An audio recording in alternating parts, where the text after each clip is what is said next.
Hey, welcome back to the Blue Collar Off-Road Podcast, episode 206. Yep. 206. I'm We have Graham. I'm here with Luke and Cody. Richie is still working nights, and we have our long-lost Robert Craven on. We've spoke with him before, but it's been how many years? It hasn't Episode been 26 and episode 206. Wait, 180 really? episodes. Yes. Wow. So it's been a while. It's been a long time. You've been up to stuff. We don't talk, Sometimes. but I keep an eye on what you're doing. I send people your way when they look for rock lights. I don't even know if you still do that, like primarily, but I know you got RJ a deal, so still going. My rock lights are still good. You want the two that work? Well, they float around a little bit. Leave them alone. What do you mean Was it- two that work? Oh, Those are the only lights that work on the whole Hold Jeep. on. Hold on. It was Mark. Mark, I think, had some that were not working. I think, or one was like dangling or something. Never mind. My bad. Well, Marks Lights are like generally- probably bootleg. I have a couple of the magnets on the DCS that like they shift around. I've had one fall off before, but it's zip tied, so it doesn't like go far. It just gotta sit there. You flap it back on. I think you still have the old style magnets too. There was the four Yes. little dot magnets. Mhm. We've since upgraded that. The magnet on the back of the housing now is almost the full size of the housing. It doesn't go anywhere. Gotcha. Yeah, mine. I mean, it's never been a problem. I've never worried about them. So, and they usually stay pretty close to where they're supposed to be, and they provide light. I don't even have headlights. You should just get some DCS rock lights and use them as headlights. Probably. So So you like could four of them. Or you could just use DCS hood lights as headlights. They're Oh, 1400 lumen headlight LED inside each of those little guys. all right, we'll be accepting the paid ad check later. Nah, just kidding. Yeah, fuck, dude. All right, so like when we talked to you last, you'd left New Hampshire.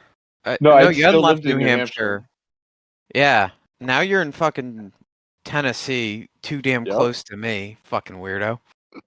So the short timeline of that is later in 21 after we talked on the pod.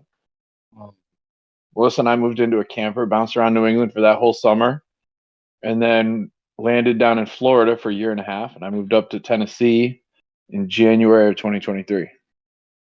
Like 30 minutes south of Nashville in a town called Murfreesboro. Go ahead and spell that. I dare you. Murfreesboro. Murfreesboro. Murfreesboro. Like I would have like gotten it wrong. freezer? Not like freezer, but close. Free, It's like where- freedom.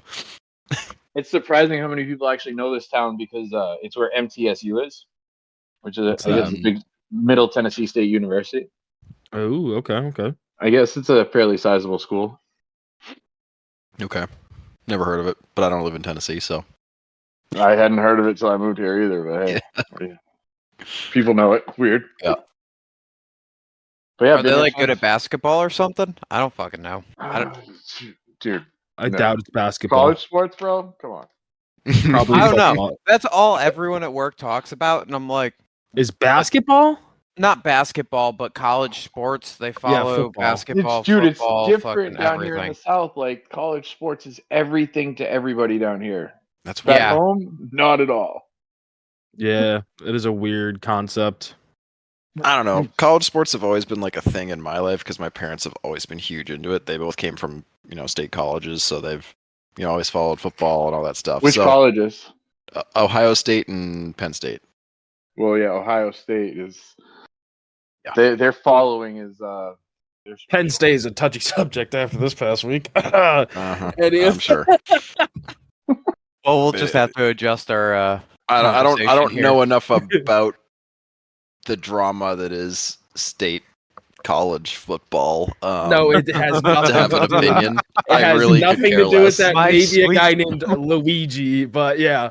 Oh, that dude. Yes, he went to Yes. Penn State. That is what I was. Oof. Dude, you Oof, are I so. didn't know that. Why are me and Luke on like the current trends and you're not? Like, Why am I supposed to be? I'm just in limbo right now. I don't know what I don't want to hear it. I don't have any. I do have money. I don't have severance from work. I don't have anything to do. I can't buy. I'm just sort of here, like working on the things that I can, and finding a new job. Hey, there you go, man. There you go. So, anyways, back to Rob. Rob, it is lovely to see you again. Tell us, continue going on about all the things, Rob, and what's changed. You're in Murfreesboro. You're surprised people know it. What else? We didn't I work very at a far shop before we went on anymore. a tangent. Sorry, continue. I don't spend my days in a shop at all anymore. Haven't since last January. You're in one right now. There's a hood open This- behind you. This is my garage at home. That's a You wanna shop. talk- It counts. Y'all want to talk about that hood? Do you Sure. think back, Keep think back Keep to when going we where were on you the, were going, and Hold then on, we'll think get back to there. the podcast 26. Do Okay. Okay. you remember a truck I was talking about? Something No. with the D150. That truck. Isn't that a No D200? shit. That's a 85 Dodge Ram D150 Prospector. The 150. Oh, okay. Yeah, that's the truck. It has moved with me and is now finally getting roadworthy. So where was it the whole time as you were gallivanting as a gypsy across the country? Until I moved to Tennessee, it was at Chris Ioshua's house. Okay, shout out to Chris for harboring your shit while you were gone. dude. That's a good friend right there. Dude, he harbored my tools, everything for me. Holy shit. He cried a little bit when I picked up my tools. I'm sure. Aw. That's how it Yeah, goes. That was like the final goodbye. That's so sad. No, definitely not the final goodbye. It was just he didn't have access to that many tools anymore. Oh. They weren't Yeah. just like tucked in his garage. They were full. No, his they were garage active was full use. set up. They're gonna get rusty if you don't use them. Exactly. I don't know. Some of them did get rusty, anyways. He didn't use them enough. Is what it is. Well, yeah, when you use ratchet as a hammer, sometimes the dents will get rusty. So It's not his. It doesn't matter. Dude, they're guaranteed for life. I don't care what you use them as a pry bar if you want. That's true. Just don't tell the Snap-on guy that you use it like a pry bar. So, how did I have so many questions? Like, was it the DCF stuff or not DCF? What the fuck? DCS. No, DCF. this is Department of Children and Families, sir. Yeah, no. Your Department of Children's Services. yeah, that's a wild conversation to have on an off-road podcast. Yeah, no. That's just me being dyslexic and not able to An S and remember F stuff. are not. That's not reversing. That's Okay. just dumb. Okay. Yeah, so- no, I'm retarded. Okay. Anyways. Yeah. So I saw you were getting into racing and was wondering if that was linked. So everything in the industry is linked in one way or another, right? So the person that I race with primarily, I initially met when I was just being a rep for DCS because he owns a shop and a brand. And so he sold DCS lights. So that's how I originally met him. Mhm. And then, relationship progressed from there. And then started racing with him in the 2023 season at the Rush, Kentucky race was the first one I did as the co-driver. Mhm. That's a lot of fun. So what are y'all racing in? That type of shit. Come on, give us the full details here. All right. So it's car's number 4699. It's a 2021 JLU, four-door with a Hemi in it. So We you're all raced fancy 40 as fuck. I wouldn't go that far. It's stock class, bro. We still have coil and a small shock. We're limited on everything. 35-inch tires, but it's a stock class Ultra 4 race car. So we have full cage, all the necessary safety stuff. The body has to remain intact to look like the original vehicle. Yep. We have to have a factory engine and transmission combination from that model year. We have to have the stock style suspension. So if it was leaf springs, it would be leaf springs. If we're coil and links, so we have coil and links. We can upgrade the long arm, so we're 3-link front, double triangulated 4-link rear. So it's got a small lift coil. The suspension's all from Rock Crawler. It's literally a kit that you can buy from Rock Crawler and put on your current JL Jeep. The shocks are a little bit special because not only do they have a reservoir, they also have a cooler. But we're limited in shock travel and diameter of shock, and then limited on the bump stop travel. And then we must run a 35-inch, no larger than a 35-inch DOT tire. So it looks like your basic JLU with a cage and 35s. But it goes fast. Yeah. The stock class stuff has always been so appealing because it's very restrictive, which is good because it means everybody can have fun. I don't know about it's obtainable, right? So like, it's attainable. It's not like to anybody because they have a quote unquote, they could have a stock vehicle and they could be like, wait, I could do that with mine. And that's kind of the idea behind it, really. Is it? Yeah, it is. It's supposed to be like an entry level position for racing, is it not? And so in a lot of aspects, stock class is generally considered an entry level. A lot of people view stock and Ultra 4 as an entry level, but the original intention and essence of the class was for part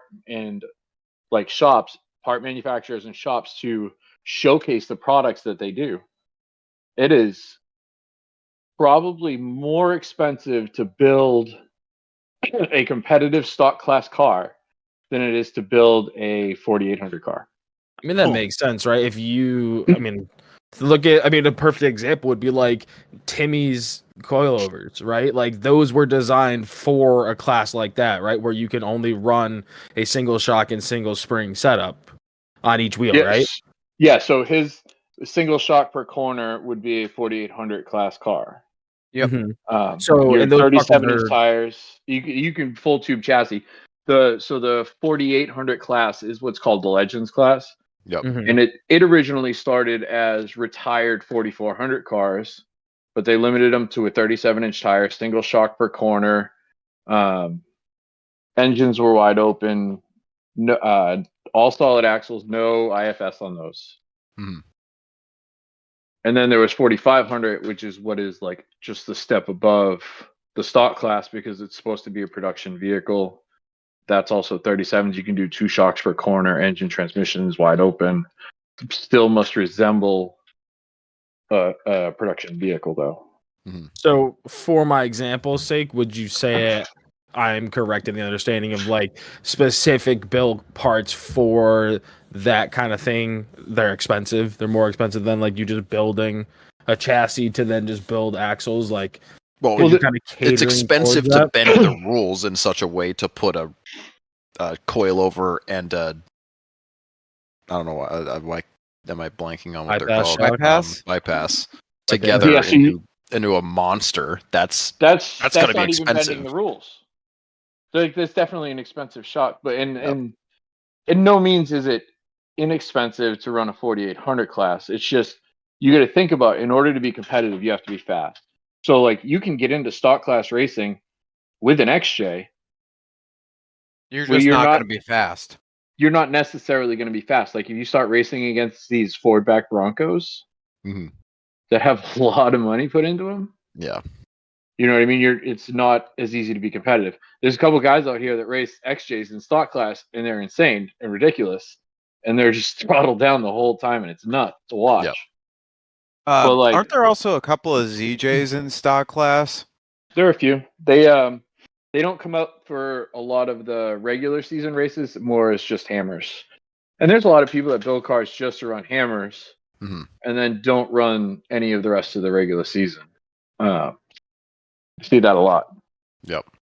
But like you think about if you're going to build a stock class car, right? So you're getting a 392 Hemi JLU. How much does that cost? Aren't those like 90-something K?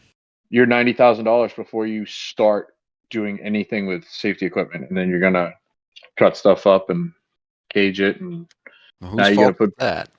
Don't start with one of those. Well, what do you want to start with to be competitive? UT or side by sides. You can't. That's do that, a whole different class of Ultra 4 racing. I'm just saying, if I wanted to start somewhere and be competitive at a appropriate price range, probably a side by side, right? Like, I mean, stock class side by side is also competitive. I don't know enough about what they have to go through to get their cars ready Mm-hmm. to know if that would be a financial good choice, or if, maybe looking at building something like a Niner, a 59Z, 98 limited 59 ZJ, Yeah. or a V8 WJ, or something like but, that. It's been done a few times. They're not. I don't I know all can't the record see of it. everybody that's ever run stock class, but they're, what I mean, Yeah. your coils and coil and shock, and you're not leaf spring. Like Mick Henson, who's very successful at running stock class, drives an 85 Toyota pickup. And just goes out there and gets his butt kicked on leaf springs all the time. Yeah, I was gonna say. But that truck doesn't stop. It doesn't quit. The only time Jeez. I ever saw that truck stop was at Crandon last year. Hit a little rock section a little hard. The thing butt kicked so hard, and he broke and ended up sitting there right in the middle of the course watching everybody else finish the race. It was hilarious. Jeez. Got some really good video footage from that spot, though. That's like, how do the leaf spring guys do that? How do you stay competitive on 4 leaf springs? The tortoise and the hare, man. The tortoise and the hare. Just they just don't stop ever. Like they just keep going. They Dory, dude. They just keep swimming in a very rough fashion. Yeah. Jesus. Their kidneys hate them, I swear. Oh, I'm sure. Yeah, they're probably bleeding. Like stock class is a rough ride. Yeah. I can only imagine. No coilovers, no bypasses, nothing like that. Take your well lifted, nice high quality lift kit, put the best shocks you can on it, and go run that down like at speed through some of the stuff that we run this car through. It's rough. I couldn't imagine doing it on leaf springs the whole time. No, I'm good on that front. Yeah, I'm good. No, I'm all set. Like, I rode in Raygon 35s, and I forgot how much it fucking sucks. Just the tire alone, right? Because it's a 35s compared to a 40. And you have to have those things aired up, right? Otherwise, you're probably asking for issues. We get pinch flats if we don't have good enough pressure in them. Yep. All these little gotcha rocks that stick out of the side that would just create that pinch and blow a tire. I mean, we have enough tire problems, from time to time. So at least the tires are cheaper there. You're not throwing a $650 tire on every time. That's very true. I mean, but they're still like $400 nowadays for a fucking 35. Hey, my car, I don't know. Speaking of your car, what tire are you guys running on that thing? Oh man, you guys are gonna hate me for this. Luke is gonna love it. Oh, a fucking it's a Nitto. It's not a 35 red label. That's what I'm hearing. No, isn't Luke all about the Mickeys? Yeah, he is. Yeah. Yeah, we run Mickey Thompson on the car. Okay. You guys referenced Sergio's car, the orange Jeep there. Yep. He doesn't run red labels either. So in 23, he had blue labels on the car because we can't run competition compound. Isn't a blue label? Oh, never mind. It's still DOT, right? Yep. Oh, no shit. So what the fuck is the point of a blue label? Like, what was the actual purpose? It's a little better than a black label, right? It's the blue label is the blue label is the tread pattern, just not the sticky compound. Yep. It's the same tread pattern as a red label. Yeah, it's like comparing a DOT and a non-DOT Baja Boss. It's the same tire, just different compound. Like exactly stickies. Okay. Yeah. So if you wanted to run a crawler on the road, that's why somebody that we know thought they had red labels for a while, but they were really blue labels. Gotcha. So I'm not gonna name any names. Oh, hold on. Speaking. Oh yeah, no wait. Yeah, he has the red labels now. I know he does. Yeah, I sold him some genuine red labels. That was the funniest. I mean, but what's crazy is we still have somebody who thinks that he has stickies, and he definitely doesn't because the vulcanizer confirmed they were not stickies, and he still doesn't believe that they're not stickies. Who? Oh, jeez. Is fucking Miguel. Miguel, Chris literally confirmed with the vulcanizer, those are not sticky SXs. On Miguel's rig? Correct. No shit. Yeah. It hooks up good. Bro, Yeah, there's been well, a it's also a conversation on that fucking rig school since bus. 21. I didn't know that. I was like, okay, with the tires, they work. They seem to be doing them okay. He huh. It was, I think it was, dude, we were at, where was it at, was he at Badlands for Wheeling for Warriors in 2021 with that thing? No, I don't think Because so. I swear we were at Badlands and Chris was like, no, those aren't stickies. Yes, no, that wasn't. That was the That club was weekend. that was a club weekend, yeah. Yeah, it was the last time And you were there, Chris and the was last like, time those that. aren't stickies. He's like, you don't know what you're talking about. I remember that. Yeah. Yep.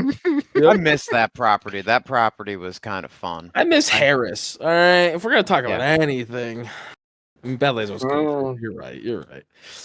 Harris Honestly, was awesome. I blame Rob. Rob left, and then the Wheeling, property just went downhill. I blame him. It's all his fault. Yeah, no, it kind of went uphill though. Because I'm 2 hours from Windrock, I'm an hour and 15 from AOP, I'm like 5 hours from S'more. You just got done saying how you don't have a rig. At the moment, it's outside. It's just got a bad motor. He's gonna wheel the D150 or whatever it is, D200. No, you want to get into vehicles? Let's start. Hold on. It's only a matter of time. Quick thing. Isn't this why you tried putting a 4-liter in a JK before? So now you have another JK with a bad motor? So that was the 3.8 JK in the past, and I didn't try. I He literally, did. No, I literally set it in there, and never did any fab work or anything like that. And then, like, I had it sitting there in blocks. That was it.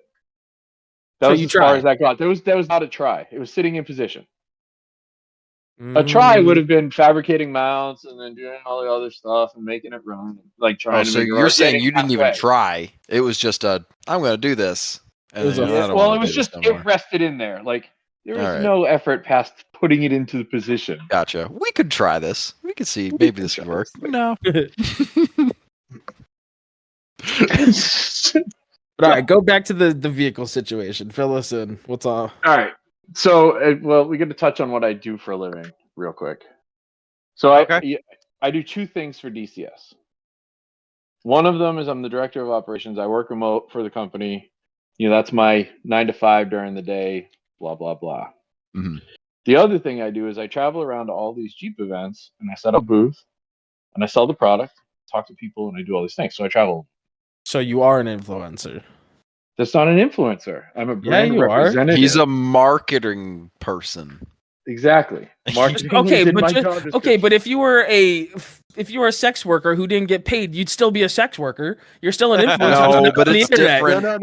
No, When you're no. working for a company as a marketing professional, you are Correct. not an influencer. That is when you are on social media whoring out a product that you maybe don't believe in, and you aren't getting paid. They're just like, hey, here's something that you might get a discount on, and then you promote it for Okay, so then that reason alone. Okay, Exactly. all right, fine. I'm not gonna argue it because that does make sense.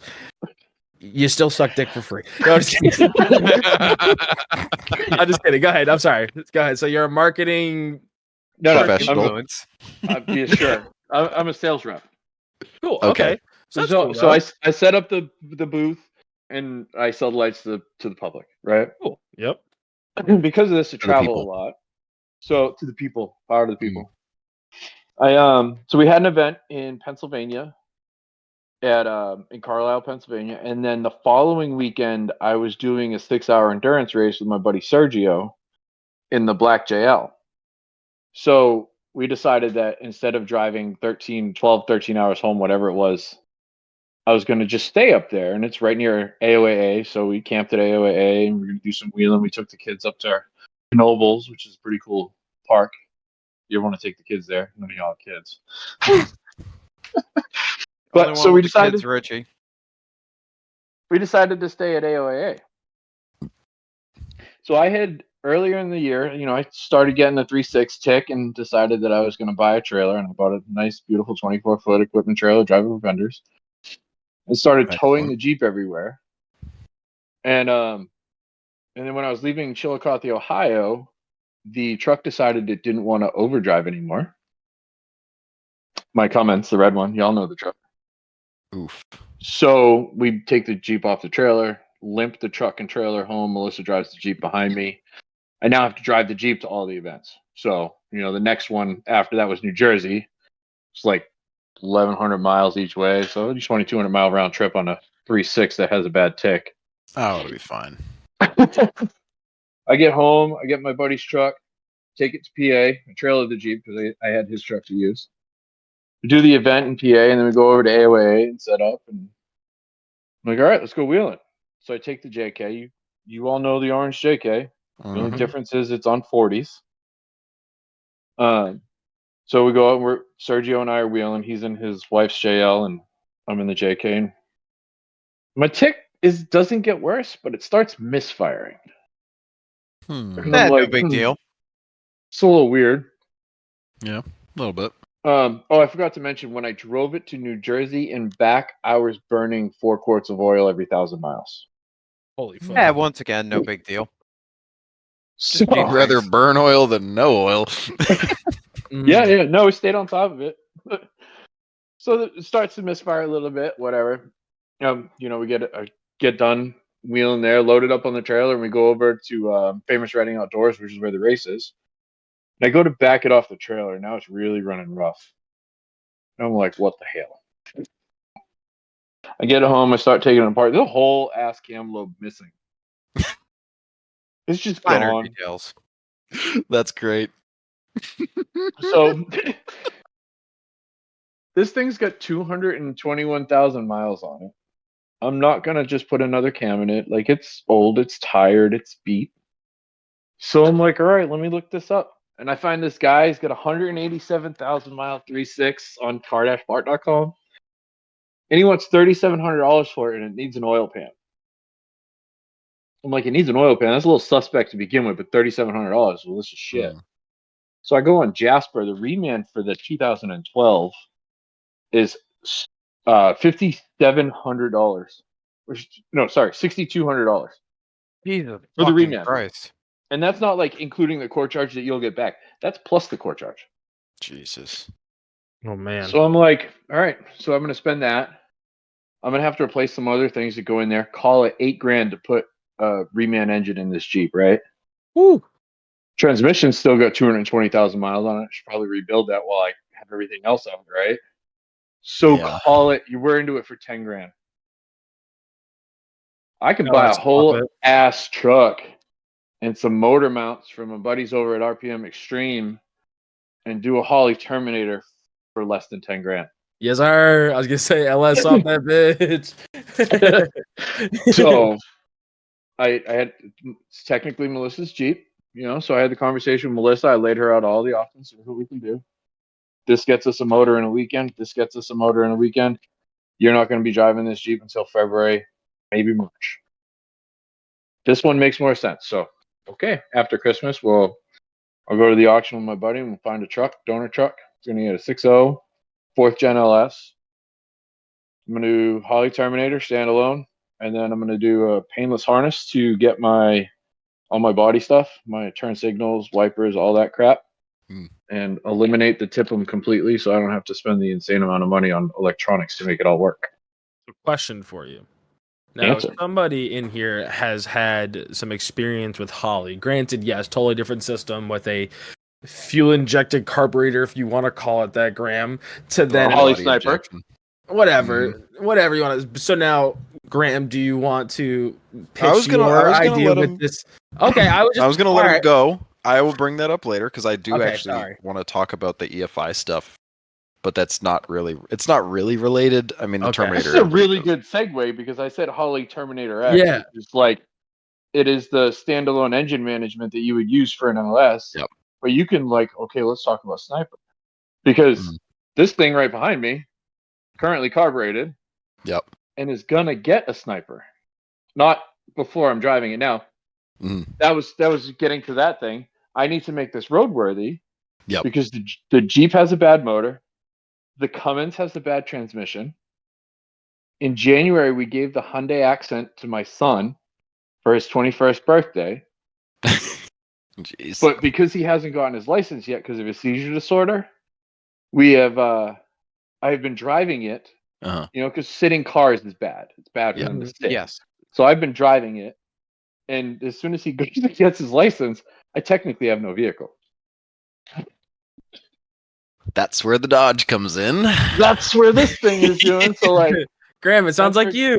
Yeah, well, it's just kind of backwards, I guess. So the transfer case is on the floor. The transmission's going to be on the floor tomorrow morning because I have to do the rear main seal. I got new motor mounts, new transmission mounts, new tranny pan gasket. I just got to reseal everything, right? Yeah. Because I had it running at Chris's. Thing runs great. I took 3.5 inches of lift out of it because it was stupid tall. So it'll be good. And it'll be a fun little truck to bebop around town. I can't drive it to Massachusetts and back or anything like that because it would suck with no overdrive. But well, you could change that. Put an overdrive transmission in it. Yeah, I've thought about that, but right now I need it to run and drive. That's fair. That's fair. So baby steps. Finish these things, and then we'll worry about when I have another truck functioning. Like then I'll worry about that fun stuff. Yeah, when the Cummins is running right, then it's a little easier to have that discussion. That's the same thing. That's $4,000 for a transmission. Yeah. And that's got 315,000 miles on it. Now I'd have that conversation with myself too. Like, is it worth fixing this truck? It's got 315,000 on it. It's had a drippy injector since I bought it, so I need injectors. There's another $2,000. It needs a $4,000 transmission. It's born and raised in New England, so it looks like rotted. Yep. The frame's solid. I had all sorts of crazy ideas go through my head, and I'm just like, nope. So I drive that thing around town because no overdrive, just hoping that it doesn't. That's about where mine was up until I told it or no more. It was just slow to shift, and it was getting worse. And then it didn't like towing, and then it continued to get worse for around town. And I was like, "Yeah, you're done. You're coming out." But so to bring it back to the Holly stuff a little bit, I've had. The J20's had a Sniper 1, pretty old Sniper 1. I'll preface all this with it's not like a brand new. I didn't put it on. I bought it with the truck. I've had the truck for at least 4 years. It's had it on it since I bought it, and I've been driving it with that thing. Basically, I won't say untouched. I've unfucked some wiring on it, but mostly untouched. And it's been okay. It's the Sniper specifically has never left me completely dead in the water. Okay. Up until even then, it didn't completely leave me dead in the water. But it was always finicky. It never. Even I bought the cable to tune it with a laptop. Okay. It's incredibly reliant. Oh yeah, I mean, I just have the USB, the CAN bus connector cable that you can buy in a splitter. I got all the stuff to do it correctly, so it couldn't just be. It's not just me trying to tune on a little 5-inch screen where the touch controls, because it's easily 6-7 years old, are questionable on it, and you just can't touch things. You can't work on a graph from this little 5-inch graph or screen. So I bought the cable. I tuned it a little bit. Messed with the. I've messed with the exhaust a lot to get it to read correctly, because it's an AMC 360. The last thing they were designing that thing for was for an O2 sensor, and I've dialed it in now. Literally, the weekend I got the exhaust dialed in, it has not leaked since. The intake air temperature sensor, I think they call it the MAT sensor. It's internal to the Sniper. Yeah. From what I understand, it's connected to the circuit board directly in some way. You can't just open it up and take it out. That would void your I don't have a warranty on the thing, but that would void your warranty. What that does is it also fucks with your coolant temp sensor. Both of them were reading nothing, so I was like, okay, change the coolant temp sensor. Could be that. Maybe it's just bad. I've never changed it. It's always been in the truck. It has oil dumping into the thing, so I wouldn't be surprised if it's bad. Change it, no difference. So at that point, it's like, okay, well, from what I'm reading on the internet, it's running pig rich. It just doesn't. It like these two sensors go out. It does no idea what temperature the engine is, and it just doesn't know how to run. Like it will run. Right, because if it doesn't know what temperature the air coming in is, yes, it doesn't know how to correct for it. Which makes sense. It just sucks that like out of no fault of, and granted it's old, so like shit happens. It is what it is. But it sucks when it's a sensor that I can't change. I call Holly. No, granted they'll do it for free. They will fix the sensor for free. But you have just to send them the throttle body. And it's a 4 to 6 week wait time to get this done. It's my only vehicle. Is it 4 to 6 weeks from the time they receive it? Probably. Yeah. So you got to ship it there, 4 to 6 for them to get it done, and then another week home. You're without your truck for 8 weeks. Exactly. And it's my There's only no vehicle. better time than to do that than while unemployed. No, because then I can't go anywhere. That's when you start applying for remote positions with remote interviews, and yeah. Yeah, but then I can't do anything, and I would just be very bored. And I have a Dodge that is currently without an interior, half an engine bay. It still has the engine in it, but most of the stuff in the engine bay is out of it. And no transmission, and the transmission's in a million pieces in a bucket. Did you do that? Me? Yeah. Did you disassemble the transmission? Yeah, I did the whole thing. Were you going to disassemble the whole truck? I'm going to rebuild it. It's still in progress.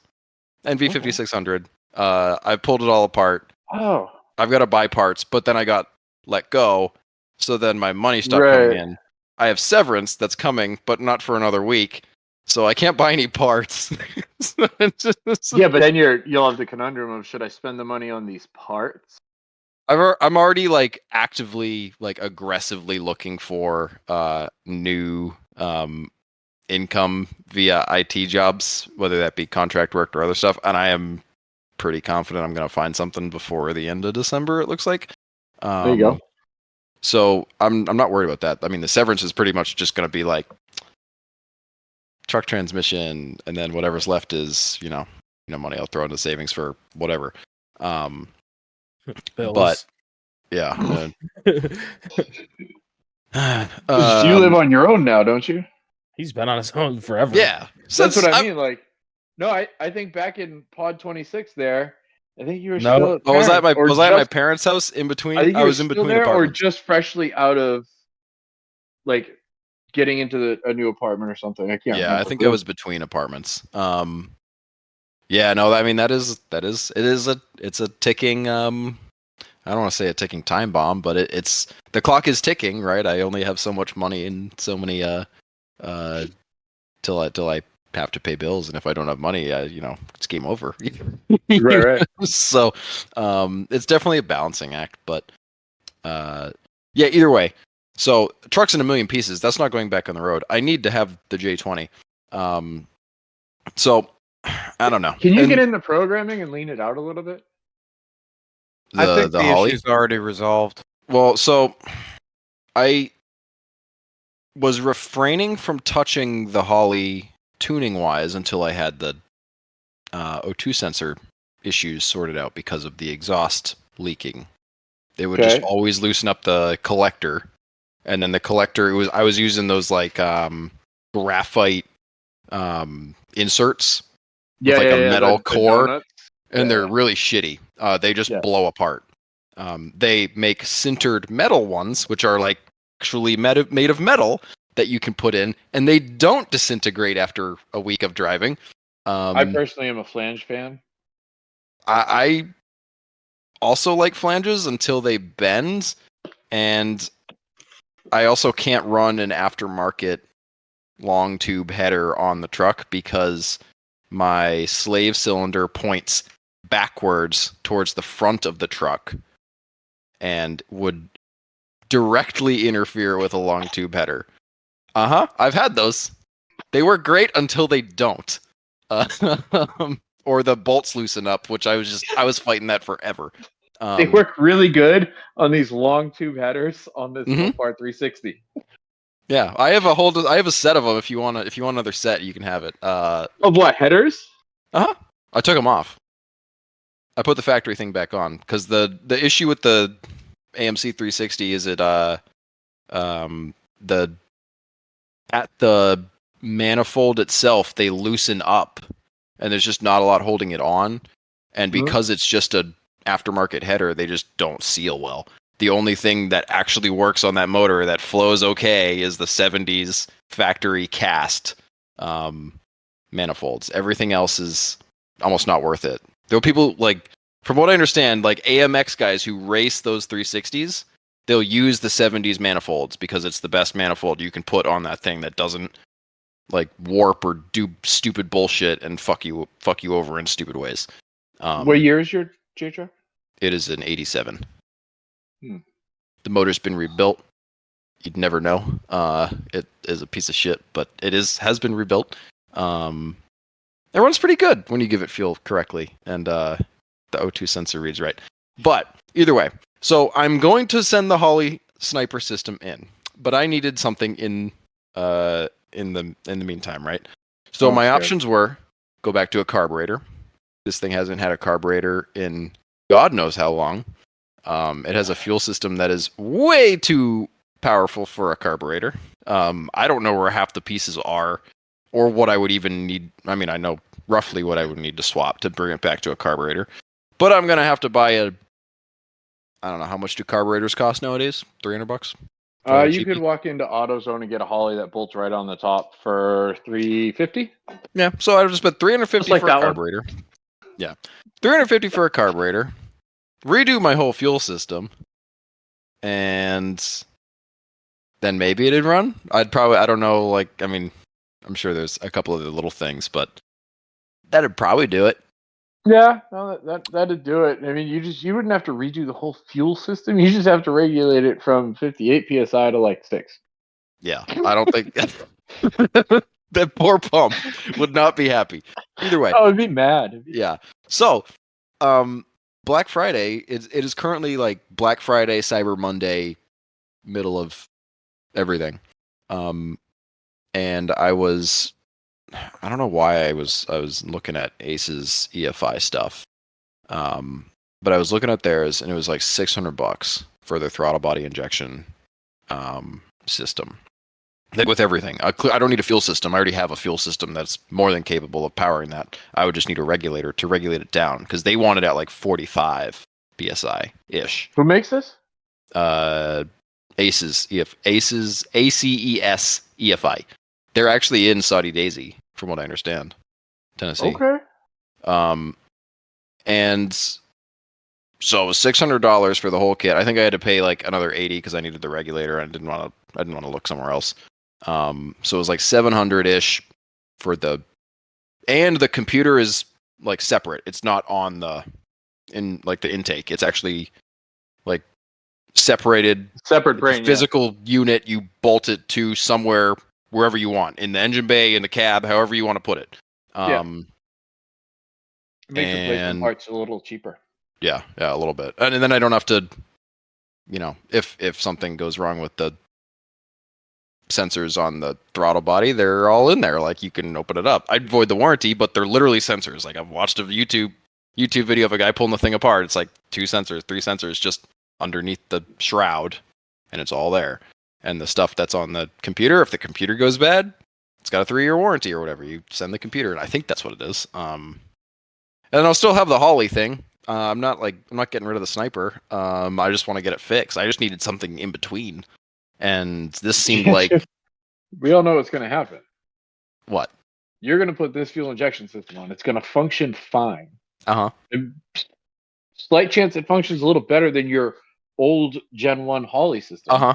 Well, that's the thing, is I'm curious on the Sniper 2, because there's so many things with the Sniper 1 that kind of like subtly pissed me off. Like, and I didn't really realize it until I put this. So I have this new system. I put it on. I've been driving around the past week with it, and it's pretty good. The self-learn is kind of fucking itself over a little bit, but I don't know if that's the self-learn or if my fuel pickup is like floating around it definitely is floating around in the tank, but it's like it's shuddering on shifts, and I thought it was like a tow-in issue, but I think it might just be my pickup is like floating to the top of the tank when I'm jerking the whole thing. I don't know. So I can't really knock points off of it for that, but I mean, I will say it bolted on and it started. The Sniper, after I did the manual swap in the truck, and this thing has always run fine. I did the manual swap. I changed nothing. It would not run for like a week. I could not get that Sniper. I changed nothing. I literally reset it. I was like, you know what? I just changed a bunch of stuff. I freshened up the motor. Like I just like resealed some things because it was leaking like crazy out of stupid places. Put it all back together. I swear. And it didn't. And I learned how to but I reset it. That was the thing. I reset it back to like where it should be in fresh start mode, all this stuff, and it just didn't. It just couldn't run. And I updated it. What ended up fixing it is a firmware update to the latest one, because God knows it was on like whatever, 2 or 3 versions behind. I put the latest one on, and then it ran. And it's just that shouldn't be how that works, but I guess okay. So it was kind of nice to sort of have that. It's also, regardless of what EFI system I use, now that I put it on myself, you kind of like know all the fuckery that you're doing to it to make it work. There's not a lot. Like there's like 3-4 things you got to plug in to actually make it read correctly, and it's one of those things that people play out like it's a super big deal to do, and it's not. You just can't be dumb. Yeah. And even dumb people can do it. Yeah. If they can follow directions, like it's that really disqualifies me. We know that. You can't even read, so yeah. So I don't know.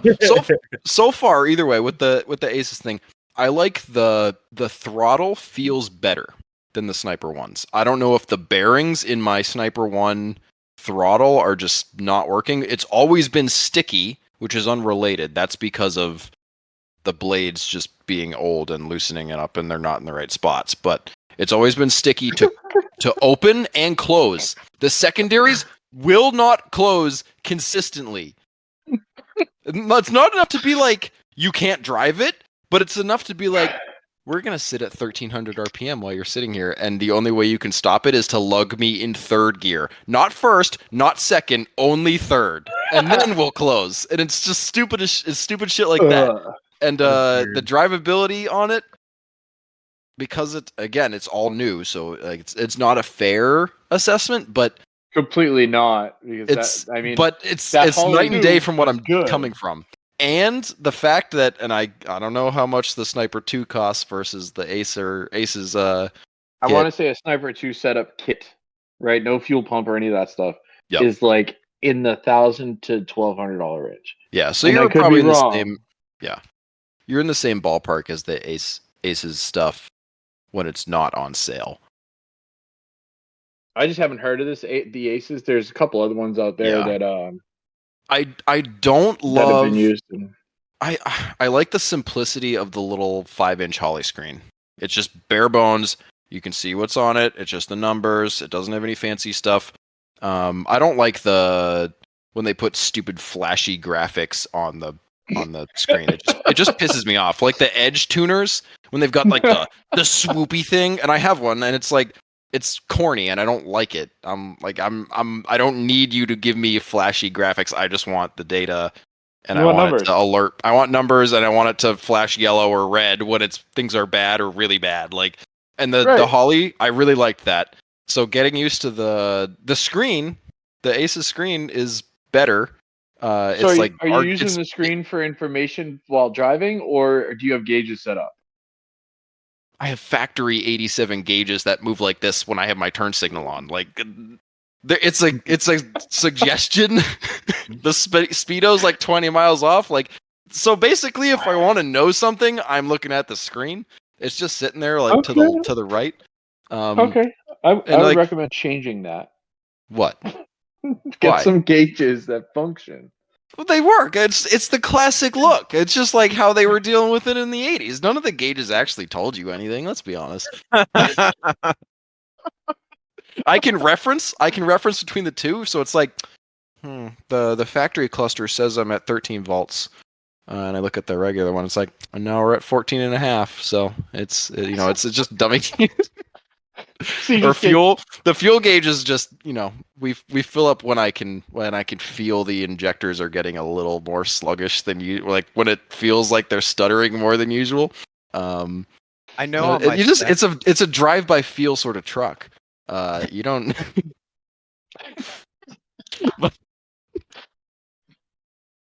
I love it. It's great. It's been super fun. The EFI system is the throttle body injection stuff is really great until it isn't, and then it's a pain in the fucking ass. But it does make the truck, I mean, compared to any carbureted truck I've driven, it is significantly better than a carburetor, in my opinion. If you have it set up correctly. It's more economical. Yes. It makes more power, generally. I don't know if it's more fuel efficient. That thing fucking chugs gas, but that might just be... You also have fucking 40s on it. That's true. And... I just have to flash the sign of reality in your face again. Yeah, minor detail. Minor detail. Hold up. Yeah, I put a manual in it, and I was like, it'd be way cooler if I put the 40s on it. So I've got 40s and beadlocks on it. The old 40s from the Cherokee. And I bought red labels that came with beadlocks. I bought it for the red labels, and the beadlocks just happened to be the bolt pattern aluminum beadlocks, KMCs. They're better than the Jeep wheels on the Cherokee, but they bolt up to the J20, and they look better on the J20, so that's where they went. They do look rowdy on the J20. All right, you're going to send me a picture of this thing. All right, do you have any lift in it? It's got a 3-inch body lift on the cab. It has a dump bed that sits 3 inches higher, which levels the back out. Okay, you said dump bed? Yes. So you have a hydraulic dump bed? Uh-huh. Yes. I swear you've jealous. seen this thing. It's super fun. I've not seen it on 40s. Just show him a picture from your phone. Just let me put a picture of the phone on like above to the screen so he can see it. I know. I'm trying to find a picture. Well, I'm going to make it bigger. But yeah, no, the J truck is pretty fucking cool. Like as a daily, that it's pretty rowdy seeing that thing run down the road. It's sick. I'm over here thinking my Dodge is cool with its 33s. That is cool. I'm not saying it's not cool. I ran Duck Commanders on the J20 for years. I mean, it wasn't my daily driver.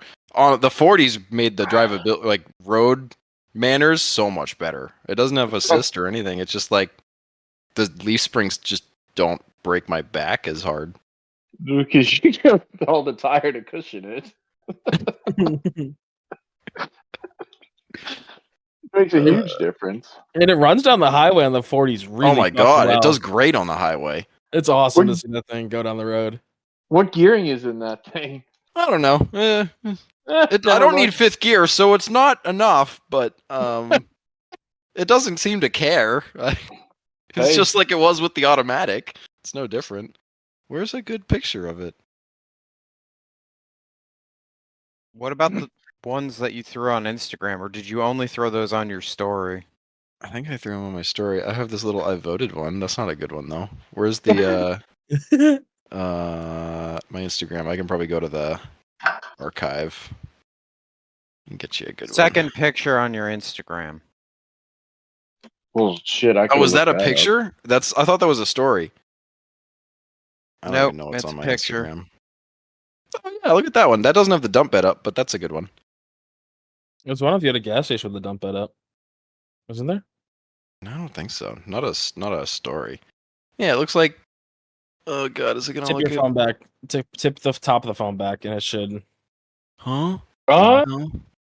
I'll just let me just find the picture. I just sent it. Okay, cool. I'm gonna go on your Instagram and look after we finish this up. Like I don't have that much. There's a. Either way, I don't know. It's big and yellow and dumb, and it's on 40s, and it used to be really loud. It's really quiet now. I can talk on the phone. It's cool. Nice. Yeah, and so that's my only means of transportation at the moment. And that's way better than a 2012 Hyundai Accent.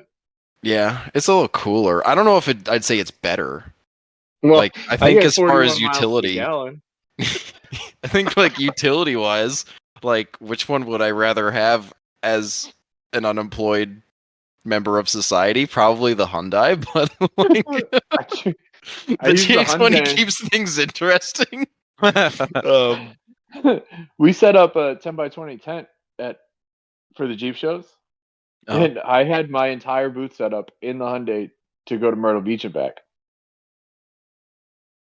That's That for both sounds- of us staying out there for over a week, like, and the entire booth set up in the car. That sounds terrible. That Tetris. Yeah, Jesus. It's a How packing big? game. How is it? A sedan? What is it? An SUV? I don't even The know what that Hyundai is. Accent. I don't know what that is is. It's the smallest Hyundai sedan. Oh, okay. So it's like a So- little. Yeah, thing. so like the Sonata's their big one, the Okay. Elantra's their smaller one, and then the Accent is the itty bitty one. I gotta look up that picture of this thing now.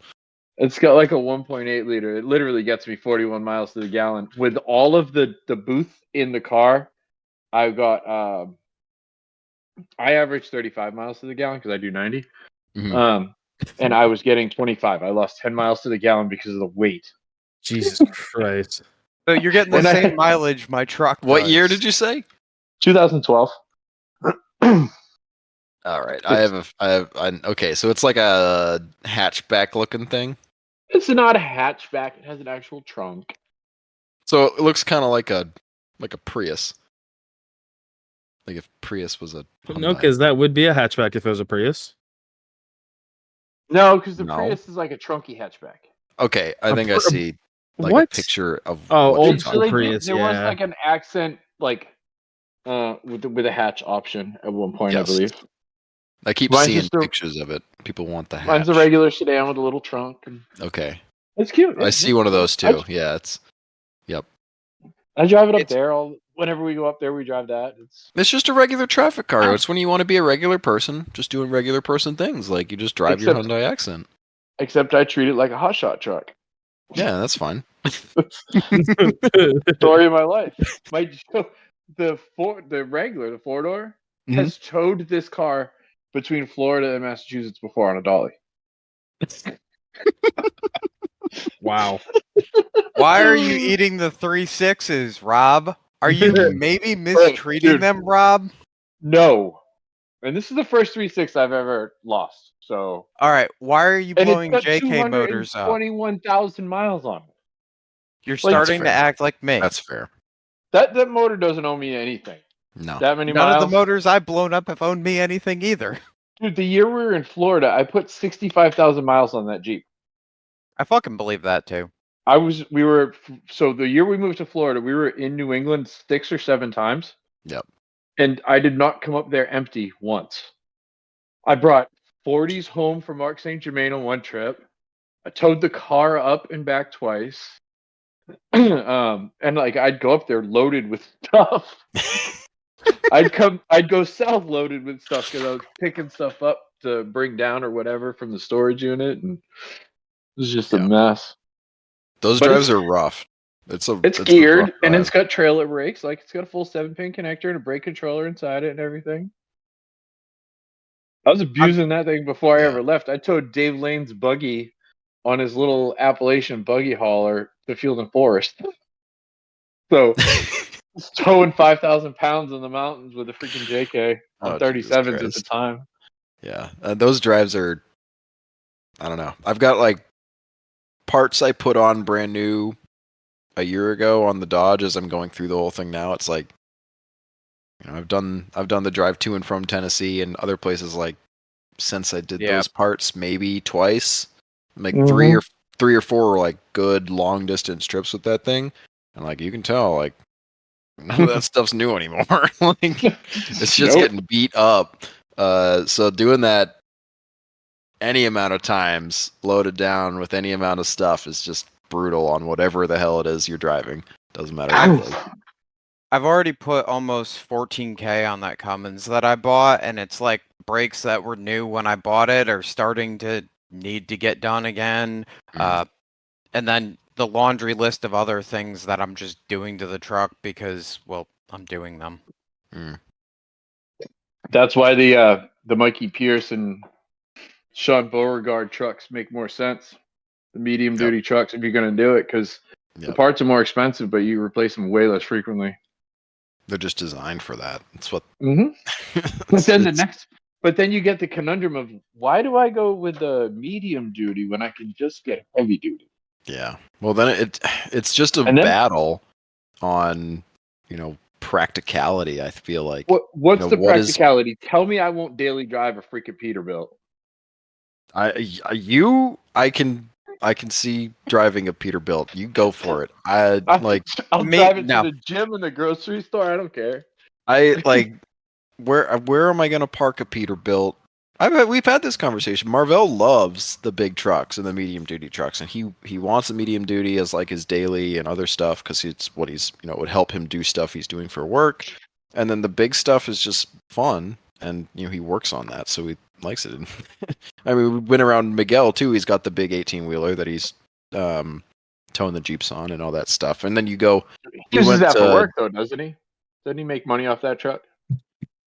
Not that one, I don't think. That his 18-wheeler that he owns, he got for some ridiculously low price. I didn't believe it. That's the biggest thing. Like, I can't replace my third gen for what I can buy a tractor for.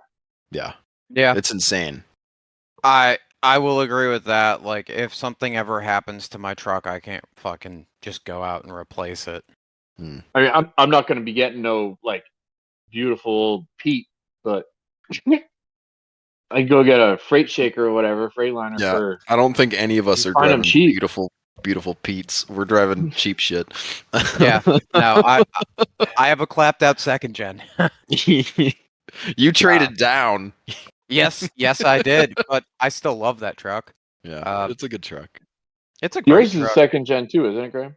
Mm-hmm. Mm-hmm. Yep. It's just not rust free. Mine's but mine is 4-wheel drive and 2-wheel drive, and I live in Tennessee, so it's okay-ish. And never visit home. Yeah, I get it. Yeah, I don't go back to New England all that fucking often, and I'm not going in the winter. Fuck that. It's colder out there than it is here. It was like a balmy 50 degrees. I don't know what you were dealing with, Cody. It was the other day it was 19 degrees when I got up. Somebody had posted. Somebody that lives over in Johnson City posted up his work truck and his truck. One was in the garage, the other one was plugged in outside. And I sent him a picture of my crappy old third gen, bro, this thing doesn't even have a block heater, and it lived in New Hampshire. And then somebody else was like, we should all post cold start videos. And I'm like, I've never taken a cold start video, so let's do this. So I got up in the morning. It's 20 degrees outside. I cold start that thing. 0 complaints. It doesn't care. Hell yeah. It's used to New Hampshire. So on my truck, the batteries were dying, and you know how we had that cold snap just roll through? Yep. I went out there, and the thermometer outside says it's 15 degrees. I hop in it, and I go to crank it over, and it's at 10.5 volts, and I'm like, oh fuck. So I just sat there waiting for the block heater to turn off before I fucking fired it. I replaced those batteries the next fucking day. Well, those block heaters, or the grid heater, really fucking saps the power down when it turns on. Yeah, but it needs it. Yeah, it makes a difference. Yep. One of my batteries. You can start them up instantly with the grid heater. You let the grid heater do its thing, and you start right up every fucking time. I ended up having. I don't know if mine even. I don't know because I just pulled all the wiring out of mine. And I don't know how the fuck that thing works. If it works, it's all corroded. But if it's doing things, it was doing good. If it wasn't, then fuck it. It's getting deleted. There's so much shit to replace on that whole system. Yeah, there's more than the whole thing's corroded because there's nothing better than something that's, it's high voltage, gets hot, and is covered in. The only time you're going to use it is when it's gross out, salty, cold, gross weather. Yeah, that's going to last. Stupid. Yep. So yeah, why not? Yeah, I mean it makes sense. You need it, but the 6-7 grid heaters that what is it? The nut falls off of them and takes out the whole damn motor. What the? How does the nut fall off? Is it inside? There's something really dumb, and like there's a kit to change it on the 6.7 Cummins. Oh. That like it can like cause catastrophic failure when it fails. It's like weird. That's like on the old fucking trucks, the killer dowel pin, where the fucking dowel pin would walk out. That's and still get a into thing on the 24 valves too. You just I think it's less common, but it still happens. I haven't had a reason to go in there, but I'm sure mine's walked a little bit. I'm just hoping it doesn't walk all the way out. I don't know. I'm not taking that shit off yet. No, you just put all your transmission parts in a bucket. Yeah. Well, it's because I had to change gears because I realized I was not going to have any money to buy the transmission parts for a minute. And now we're focusing on fixing the rotted floors and cab mounts that don't exist. And you're going to make it nice? I'm going to make it sealed. I'm going to seal the cab. I don't know about nice, but... So, it's a second gen. Yeah. Why not ask your homie that lives in Tennessee to find you a cleaner cab for short money, and then he could drop it off when he visits his family in Connecticut. So I'm not opposed to doing that. I'm not opposed to doing that, but honestly, I was like doing the math. My cab isn't awful. Like, it's really not. Wait, you said floors? It needs typical it's a New England. It's a typical New England truck. You need the driver and passenger floor pan right in the front where they always fucking rot out, and the second gen, I don't know what it is with those front cab mounts, but they always rot out too. You can buy replacements for like, I bought like the more expensive ones at like $80 a pop or something versus the cheapies for like $40. And then you can get the floor pans for, I think it was $80 as well. So it's like maybe $500 into sheet metal for the thing versus a whole new cab that I have to take off and put on, and I don't have a crane to do that. I need like 6 friends, and Cody doesn't leave his house when he's not working, and Margo's working too much, and everyone else is doing shit. So like, and I'd have to get that in and out of my shop, which is 600 square feet. It'd just be, I guess I could do it. Logistically I could figure it out, but it just didn't make sense for right now. Right? There's nothing wrong with that cab. I still live in New England. It's going to continue to rust, like unless you stop it. I'm not gonna. I don't know if I'm gonna be able to stop the rot. So once you get it all fixed, right? Yeah. Well, the other thing is the frame isn't great, but it's not bad. I have another frame off my donor truck that I got the 6-speed out of. That's actually, the truck has 680,000 miles on it, which is why the transmission's getting rebuilt. The manual is getting rebuilt because it has way too many miles. But the frame is really not bad. It's like, I don't know how. The body is gone. It's like moving. Yes, the body is gone. There was nothing left. Rotted to shit. Frame is in better shape than mine. So, and a lot of like the interior pieces were also in way better shape than mine. It's the wrong color, but frame swap it, you're essentially cab swapping it. Just saying. Yeah, well, that's what I'm saying. I'm gonna have a frame. If I do that frame nice and clean it up and make it a good frame, then I'll find a cab. My bed's in great shape. It's already been replaced at some point. I think somebody rear-ended the dude. I think from what I understand. So the bed's been replaced. It's really clean, and I cut a hole in it for the gooseneck. I wish mine was really clean. Yeah, and mine's really clean. Whole truck's really clean. It's kind of nice. Mine's I had good cab corners and rockers when I bought my truck. They're not anymore. Who cares? I had a nice bed on my truck until I bought it. Yeah, well, you also bought a GMT 900. The bed just falls off. It's a It was so good though. That's the problem. Is when I bought it, it was in great shape, and then all of a sudden, it was just driver's side. Get fucked. You remember with my Silverado when I had that, I got the bed redone, and then the next year it was already starting to bubble again. Yeah, supposedly there's a way to actually cure it, but you have to get it before it gets fucked. It's, I guess, because those wheel wells are like hollow on the inside, so you have to pop your taillights and then just take like 5 cans of fluid film and just spray the whole interior of the bed.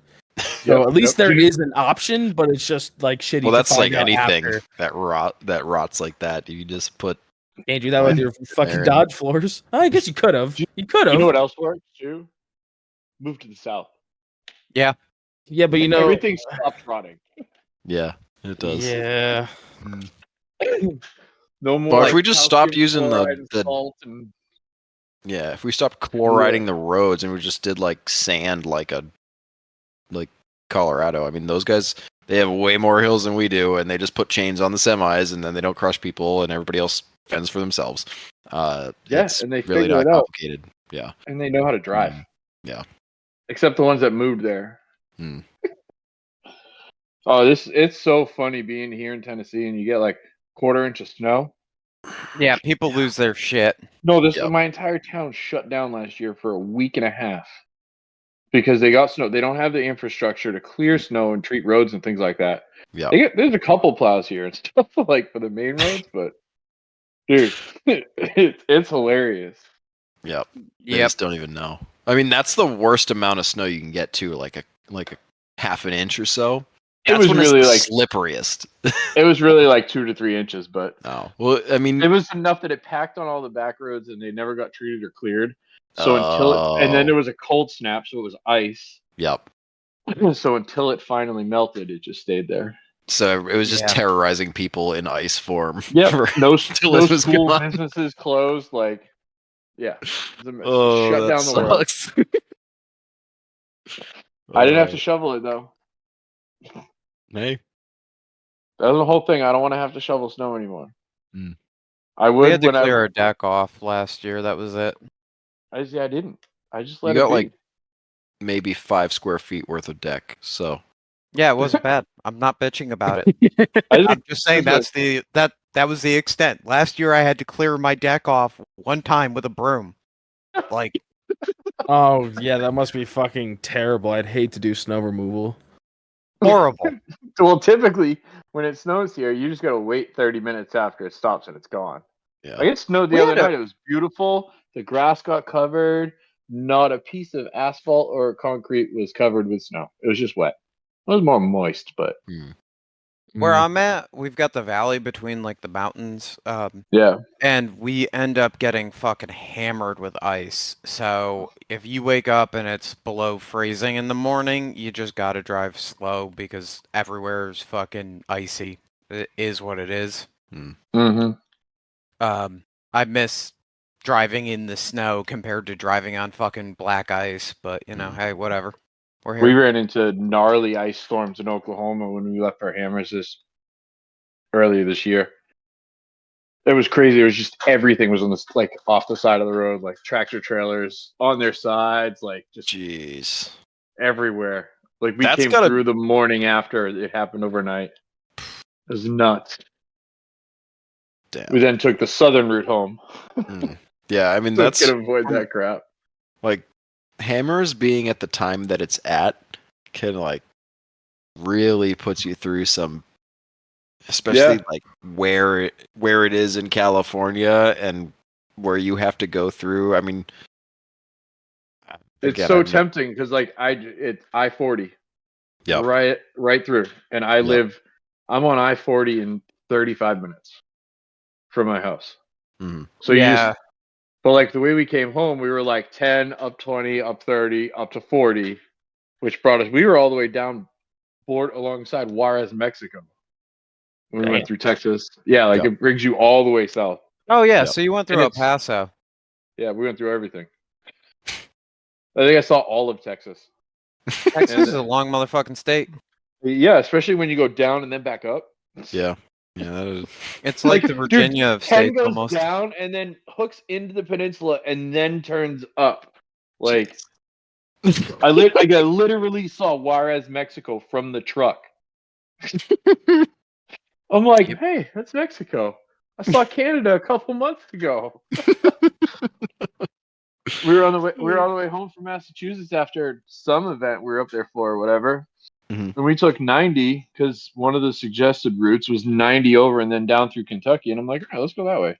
And then I'm like, Niagara Falls, huh? I've never been there before. 30 minutes out of the way. So we saw the sunset at Niagara Falls. It was awesome. Hell yeah. Hell yeah. Yeah, especially like, I don't know, some of the routes that King of Hammers, getting to King of Hammers will bring you from the East Coast. I feel like if they get a bad storm, you could be in for a fun ride with a load of whatever the hell you're taking, multiple Jeep, camper, or other stuff. There was snow in Flagstaff, Arizona when we went through there. Yeah, there was the ice in Oklahoma. Like it was, it was gnarly. Yep. The other trip I haven't. I mean, any way you're getting through the Rockies is going to be, it's hit or miss, whether you're going through a fucking shit show or not. Yeah. Yeah. It's so beautiful out there, though. Yes. When it's not trying to kill you. Yeah. I did Trail Hero on the this shitty year. roads. That was a blast going up to Trail Hero in Sand Hollow. Yeah, how was that? How was Trail Hero? Pretty freaking awesome. I became friends with a bunch of the guys, and I raced with a couple of the guys from Warren. Mm-hmm. So I was out there with no Jeep or anything like that, because blown motor. Yep. So I went out with them on they were guiding a ride. I went out and helped them with recovery and spotting and stuff every morning. So I got out on the trails in Sand Hollow for a little while, and it was incredible. Like, traction is a whole different world out there. Like, I can't wait to get my Jeep up there next year for that, and I'm planning to get to Moab next year, but hopefully everything plays out the right time. I was so sad because the plan was go do Trail Hero for the event, then go wheel Moab for a week, and then go to Oklahoma for nationals because of the timing. So I wouldn't come home and then go back out to Oklahoma. But with the Jeep being down, it didn't pan out that way. No. So no Moab yet. This is why you got to keep like a junky motor on hand that you can just swap in and just, I feel like I need to just buy an XJ. You can do that too. They're terrible. The problem is I can't use the XJ for work because we don't make kits for the XJ, so they don't sell as well. Showing off XJ lights. There's a few people out there with them. Some smart people though, getting those high quality American-made rock lights with a lifetime warranty. Fucking slide that right on in there. Hey, I'm not wearing any branding or anything, so you can't even see it. Well, we're not even taking the video from this one, so I know. I was going to ask you guys about that. How come, do I see so many podcasters put the videos of their podcasts up, and then on their social medias they're sharing clips of this phrase here and this video here and whatever. Why aren't you guys doing that? Cody's going to shoot me right now for even bringing this up. I was waiting for it. I'm like, bro, what else do you want me to do? Start handing out free bananas while I'm logistically. Graham ain't got no job right now. Yeah, bitch. No. Yeah. Well, logistically to do that, right, is and to the guys who do it, more power to them. It's ridiculous, right? All of us have jobs and lives outside of the podcast and things, and we enjoy doing those things. And while it would be awesome to do video and to have graphics with the things that we're talking about, which we have talked about doing, logistically it just doesn't make sense unless we paid somebody to do it, and we don't make any money really. That's not necessarily true, right? So you ain't doing it. Again, we've already talked about this, and you haven't even brushed on the points that were actually mattering in this conversation piece. So think about it this way, right? The logistics, like the actual physical logistics of storage for video, is a lot higher. No, it's not that big of a deal. I got a lot. Right, cloud storage is cheap. Graham will say cloud storage is cheap. It's fine. Then go ahead, Graham. Cloud storage is cheap. The storage is not a logistical problem. That's been solved. It's just another factor. It's not even the main thing that we discussed, but that's okay. Yeah, I mean, I'm just I'm not worried about the logistics technically. I've worked every branch of IT engineering you could work. Logistically, I don't think that is a problem.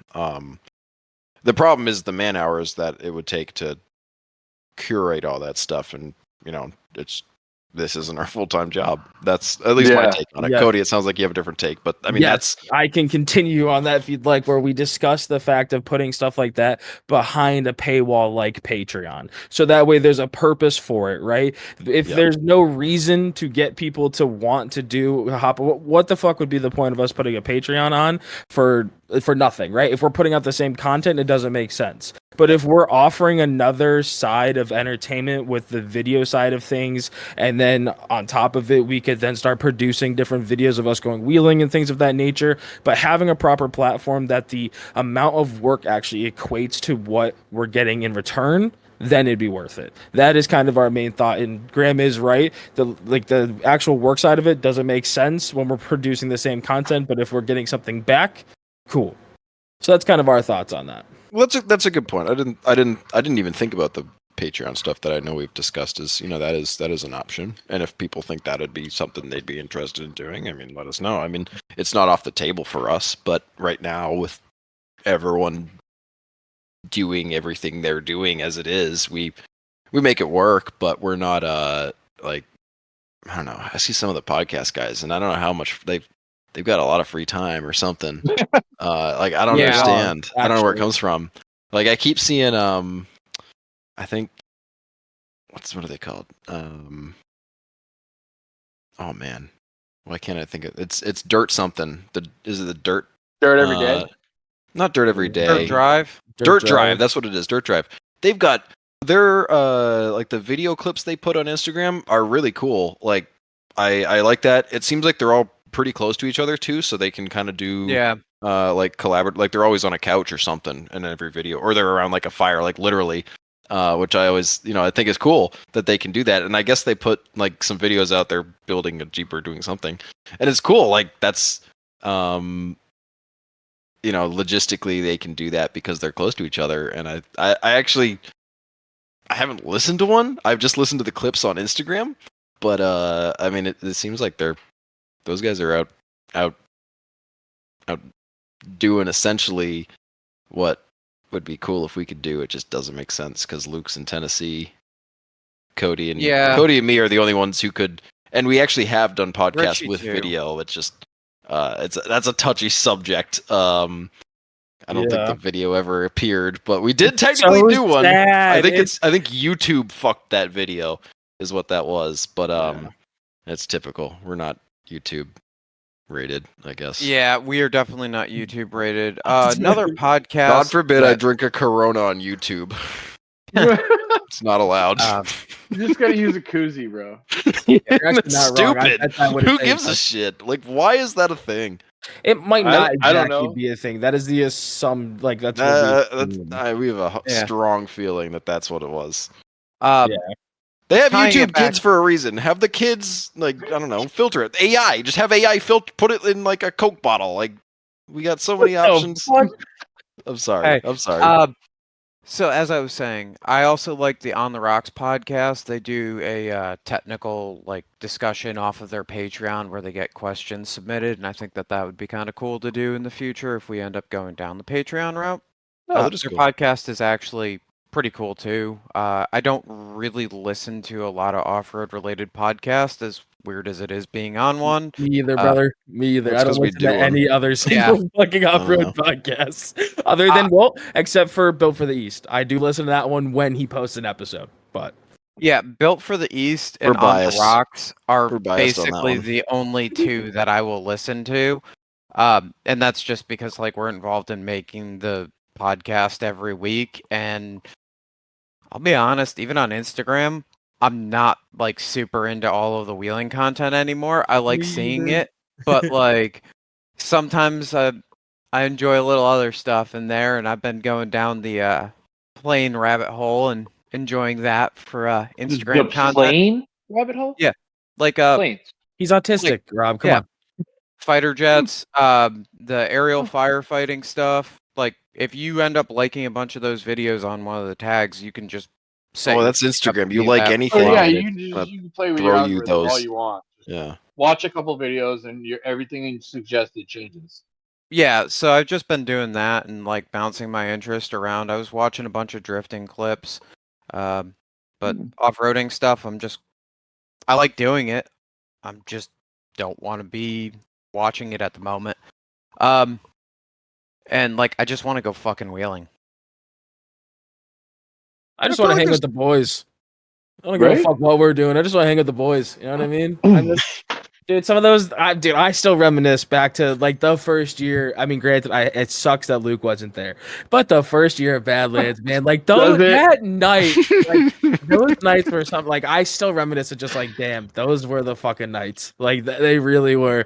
With Dan fucking spraying Rob in the eyes with dirt with his fucking truck, and I literally had to like pour water into Rob's eyes, and like I'm filtering the dirt out in my hands, like I'm watching clumps, and like he's just like, granted, again, this was, back in the day, the Rob who used to drink. So he didn't really care, but you could also tell he was like, if Dan walks over here, I'm going to strangle that little fucker.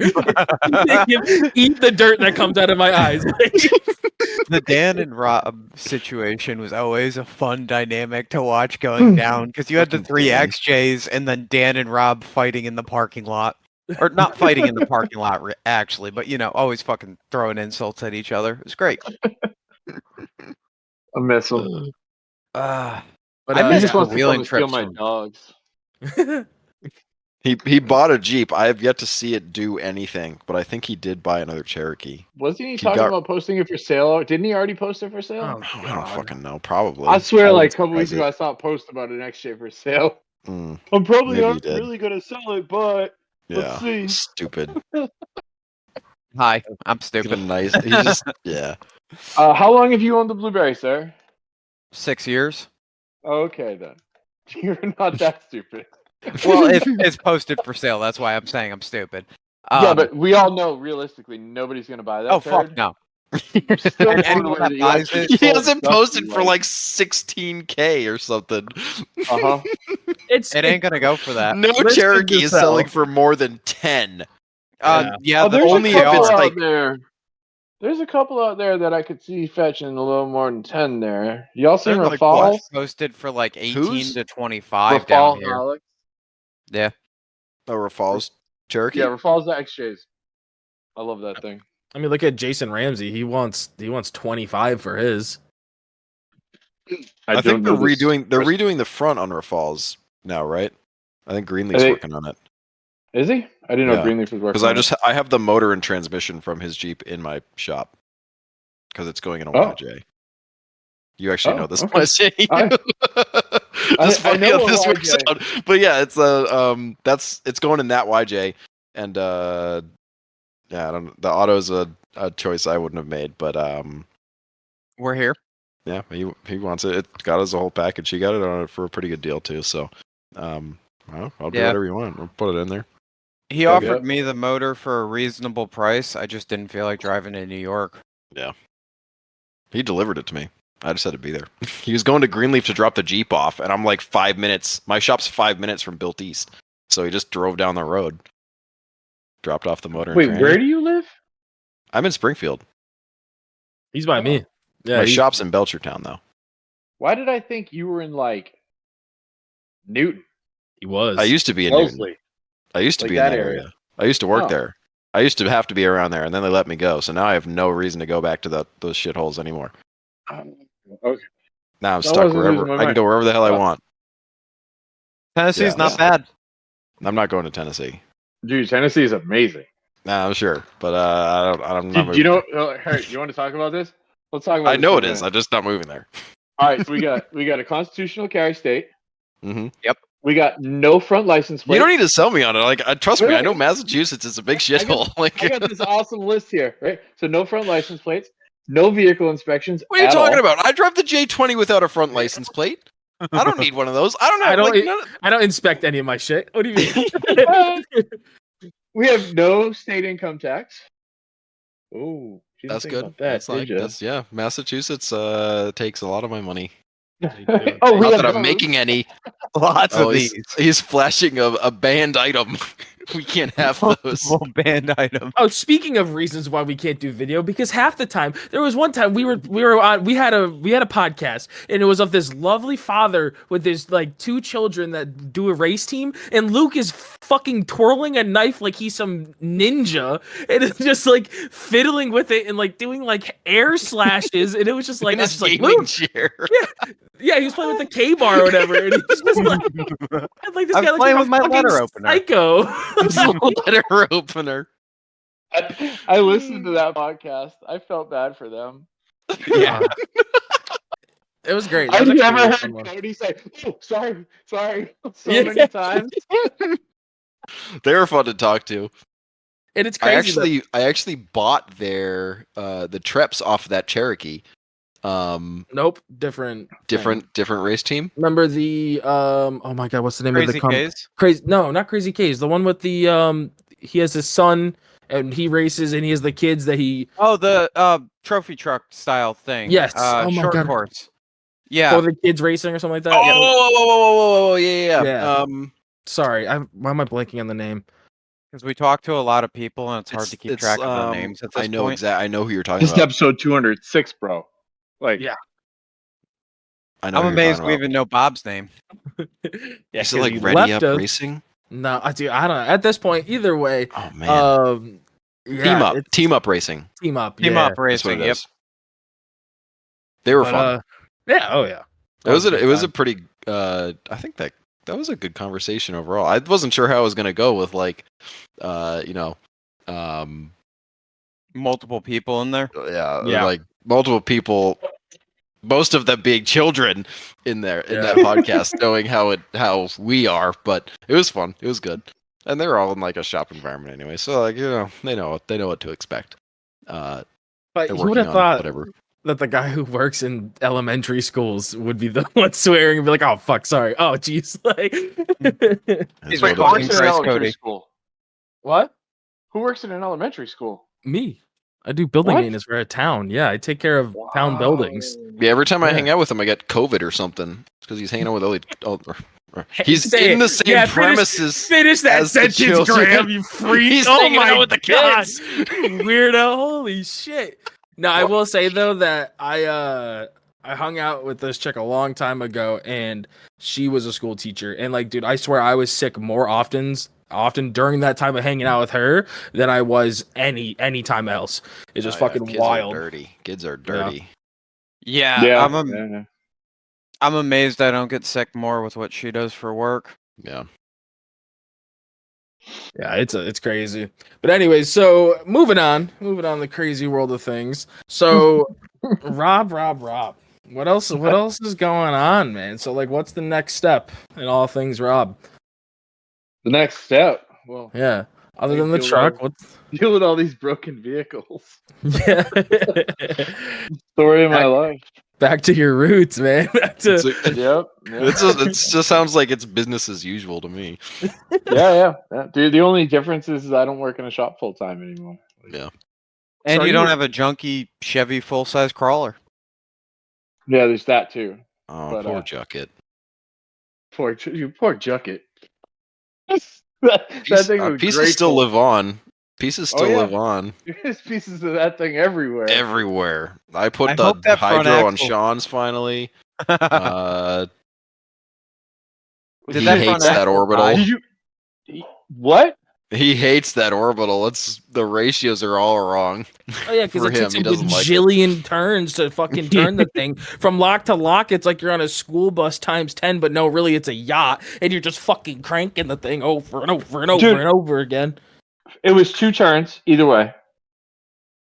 Yeah, I And don't like That's that that's on mine. one too many. I could Yep. steer that thing without the motor running with that orbital and ram setup. Like Yeah, he I doesn't have- literally steered that thing onto a trailer, like with a pair of vice You can grips still on the do column. that. You can still do that. I don't know. It just isn't what he just wants better, I guess. I don't know.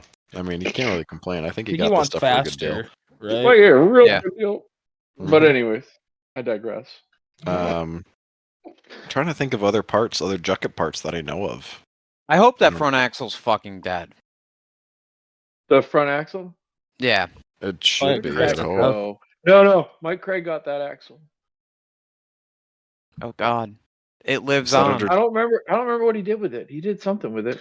He's had like 3 rigs since Yeah, no, it's he I don't raffled off remember. Charlotte, so I don't know.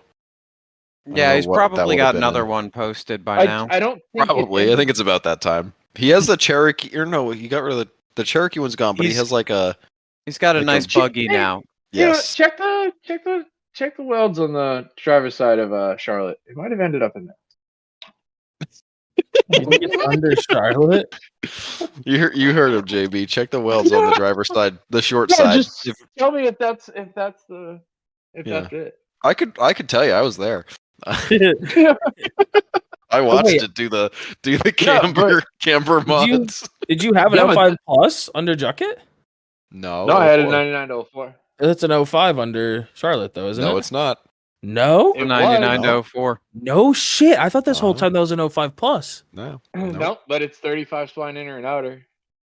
Yeah. That's It cool. was it was upgraded. The only difference at that point is the tube size. Tube bend. Hey, as- Thick ball. I think he's got RCVs in there too, so Yeah. it's not like it's gonna blow up, but I will Yeah. say, as long as the IROCs on Jucket got burned and recycled and given to goats, No, those are no, cool. No, as long Those as would be those- great tires for the J20. The J20 is sort of like, I don't know, it gives off. If I got the snowplow mount back on that, it'd be like I wish I had those Plowing on IROCs. IROC. super Oh, snow yeah. fighter vibes, but it doesn't have. The I wish plow I right had now. them for this truck behind me. Like, That'd be that sick. would be badass. That'd be super Ew. sick. No, stop that'd be it. Let cool. those fucking tires die. They're so... okay. Actually, on a D150, it's heavy enough that they probably would do pretty well. I'm actually gonna Is it, recant though? my statements. How much does a D150 actually weigh? Probably Hang on, I'm 6,400 Googling pounds. it. No, dude, it's lighter than my JK. That's wild. I was gonna yeah. say that don't put my IROC my on. truck's like 4,300 pounds on this truck. yeah. What's it up for axles? Does it even have a front axle? Look at This is all like- that space in there, Cody. Look Oh at that. yeah, it's like just begging for tires. It's just It'd weight be reduction. cooler with the slant 6. Let's be honest. Come on now. Dude, They're you like can shut 40 up with that. Like I almost bought a D100 back in the day with the slant 6. Or were Jesus. they D's? Yeah, no, it was a D. It was a fucking step side D100 with a slant 6. You Fuck, should have that bought brings it. me And got back. that step That's side kind of deck cool. off. Yeah, The step side aspect of that alone is cool. yeah. That's some dollars right there if you got to clean one of those. That was Yeah. back in like 2013. Guy, fuck. If it was nowadays, it'd be so much money. But I think the guy only wanted like $4,500 for it or something. It was cheap. that ain't bad. No, rip the. I'm a dumbass. But Yeah, you wouldn't still have it at this point anyway. So It'd be rotted. Let's be honest. yeah. Yeah, Or it be would be. crashed. It'd be sitting right next to the the Jeep right outside. God. Your neighbors would really hate you.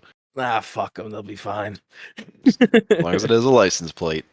Oh, yep, that's all they care about. Genuinely, can't say much. And it's not like I still like turn them on and things. They still work. They still Mhm. run. They just It's don't drive. When was the last time the Jeep ran? A month The ago. last time he went out 30 there days. and made vroom vroom noises in the driver's seat. It was November. It's too stinky in there to make 14th. vroom vroom noises. I wouldn't get in that. The cat pees in it. Oh wait, are no, dude! No, no, you no, let no. your XJ become a litter box. I mean, it's appropriate. No, for an XJ, no. but- Okay, so to clarify, no, there's no weird smells. The actually is perfectly fine. It has. There was a Trust cat me. living in it though. There is a cat living in it. Oh, He he's does still not actively living pee or there. Poop in this. I'm telling you, I don't know where he does it, but he loves just hanging out in my Jeep. You don't shit where you hang out, I guess. I Like, guess not. It's a good point. unless you're a mouse, they'd like to do that. Yeah, there's no mice, no nothing in there. It's just That's- a friendly cat that hops out the wheel well every once in a while. or fender or whatever you want to call it. It hops out the back now that there's a massive hole into the cab. But it's fine. At least somebody's getting to enjoy it. If I can't, then the cat It's might as well. Your cat Jeep. We have I'll never forget my old XJ. I went through a mud hole, and Melissa got hit in the back of the head with a blob of mud, and she didn't understand why the windows were up. we parked afterwards, and I reached in the back through the fender well and yelled her name and waved at her. We on the note of XJs and all of that other fun shit, we've hit the end of an era. My XJ finally doesn't have a plate on it as of this week. It's done. Why? Because I'm not driving a dove-nosed shit box on the road that. Oh, you were though. At one point I terrible. was. Yeah. It's kind of floaty now, and like it's really good in 4-wheel drive, but in 2-wheel drive it feels like terrible. And the full hydro's not helping. And it doesn't have any form of an alignment other than if the control arms bend too far one way, I flip them upside down so they bend the other way. Oh, okay. So it's hit the point of not caring, and we're just gonna keep wheeling it. And like you were saying earlier, you're what, 2 hours from Windrock, hour and 15 from AOP. I'm an hour and 15 from AOP, hour and a half from Windrock. There's a couple of kind of parks that are like 45 minutes in Georgia. So if I want to run down there, I can do that, and it's just gonna live on the trailer, or it'll be okay to drive down to the ice cream shop at the down 411. No problem. What was that place I went in Georgia? Drummertown, something like that. It's Maybe. east of Atlanta. They got a short course in there. We have a lot of dirt bikes and stuff going there. We went down there for it was basically a Raptor day. There's all sorts of Ford Raptors and built Colorados and things like that to run the race car in short course. Hell yeah. There's 4313. I forget what the other one is that's down there, and then there's also like Durham Town. Harlan. It was Durham Town. Harlan, Kentucky is awesome. Black Mountain. Yeah, it's 3 hours away. I got to get back up there. Yep, I love that place. I went there with Chris and Mikey a couple of years ago. Harlan is. That was a blast. I can see the potential in Harlan. When I went, it was not fun. But, yeah, that only was because not a good trip. It was just everything fucked us. Weather and rigs and truck and trailers and just a lot of problems that trip. It's a story to tell, and I'm sure you've heard it, but it's I've heard some of it for sure. It's yeah. I like to go back and have it be a good trip. Nice trip. A good trip. Yeah. Not that was a bad trip, but like a good trip where we don't get flooded off the mountain and blow ring and pinions the first day and all this other stuff that messed it all up. And jackknifing trailers and all that stuff. And didn't you lose a tire on that trip too? We lost 4 tires, I think. Oh. At least 3. Yeah. It was so bad. One of them on a bridge in New York. That was super fun. Good view. Terrible location. Let me guess, on 84? Where else did they blow up? 81 or 84? 81. Yeah. Fucking in my New drive York, home would have been 84. It was in New York, so it probably was 84. I think we were on. It brought us some goofy ass way. I think we went over the George Washington. I don't know. I think it was after. There was like a bunch of bridges. The it was GW like the middle is bridge. 95. Okay, never mind. So it's not that. I don't know where it was, but it was somewhere where we were going over bridges. We were in New York, or not in, but pretty dang close. Like you could see very clearly the skyline. I actually have I have a video that was on a story of some kind. You go over the Tappan Zee? Yeah. That's probably what it was. Yeah. I don't think it was. I think it was closer than Tappan Zee. Because we weren't on the Tappan Zee. We were on small bridges. Like short, quick bridges, and we just happened to break or blow a tire on the fucking bridge. There were like 3 little ones all in a row. I'd have to look it up. I could probably find it. I think it might have been 95. It may have been George Washington. Or close to George Washington. The GW is a big bridge. I know it's a big one. It's like a double decker. It wasn't the George Washington. I feel like I have to look it up, but that's all right. Yeah. Yeah, I've kind of just erased all of New York from my memory. I forget it's a place. It's better that way. I mean, it's just a shit show to drive through. It exists. That's about as far as I go with it. Yeah. I avoid it at all costs. You can't avoid it if you're coming back to New England. It's literally unavoidable unless you go through Canada.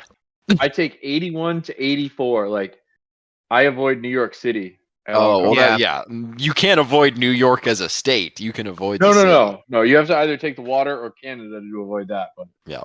Hey, no, I avoid New York City because Yes. the last time I drove through New York City, that'll be a story for Melissa to tell. She does it better than I do. But there's blue Ford paint on the front corner of my truck to remind me of that trip. That doesn't surprise me. Yeah, I don't know. I don't either. We always do 84 to whatever. We never go through. But this specific time we did. We followed. It was a really goofy route. We were like in Baltimore as well. I don't know fucking why, but it brought us a stupid way. It's Google Maps. Don't follow Google Maps. It will bring you all the wrong directions. It's fucked me and Colin on multiple occasions. Yeah, the sawmill is terrible. Fuck the Sawmill Parkway. I remember a special hatred for that. But when I'm coming back up, I'm just hitting 81 to 84, and I'm pulling the plate off of the trailer, and the Jeep's not going to have a plate on it, so fuck them. They can come get the tax money if they want to. Or toll money. I fucking hate their toll system. It's so fucking obnoxious, and then paying the ticket ends up, or not ticket, but the tolls always ends up being a fucking hassle too. Oh, I just use a Unipass that's I bought on Unipass. Amazon. Yeah, it's powered by ePass. It is Okay. accepted everywhere. So there isn't a toll in this country that I can't drive through without that on there.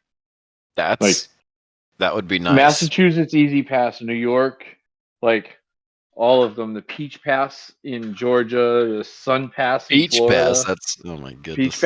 Peach Pass in Georgia and the Sun Pass in Florida.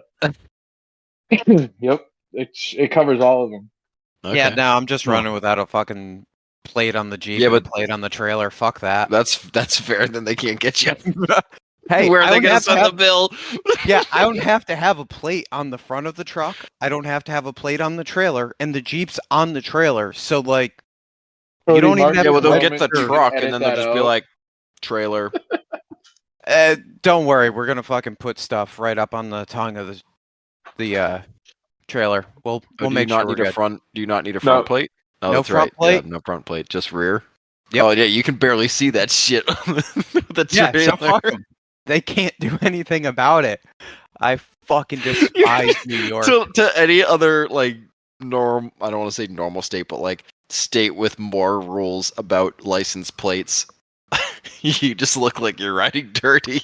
I look like I'm riding dirty, but I have a card from the state that says Tennessee doesn't require a trailer license or registration, so fuck them. It doesn't. That's insane. It's not funny. being I'm the used opposite for commercial. over here. They don't require insurance on your trailer either, and I have full coverage on my trailer. I have full coverage on my trailer. But that's just because I don't want my fucking trailer to disappear, and because I paid $2,000 for it, and to replace it with the same trailer, it's now going to be like, or I think it was $2,800 for the trailer new. Now it's like $4 something for the same fucking Appalachian. More than that. What do you? Maybe for your 7K, that's probably about right. But yeah, I bought a 7K in 2018. $2,800. I bought an Appalachian. Yeah, I have an Appalachian car hauler 7K that I use. Okay.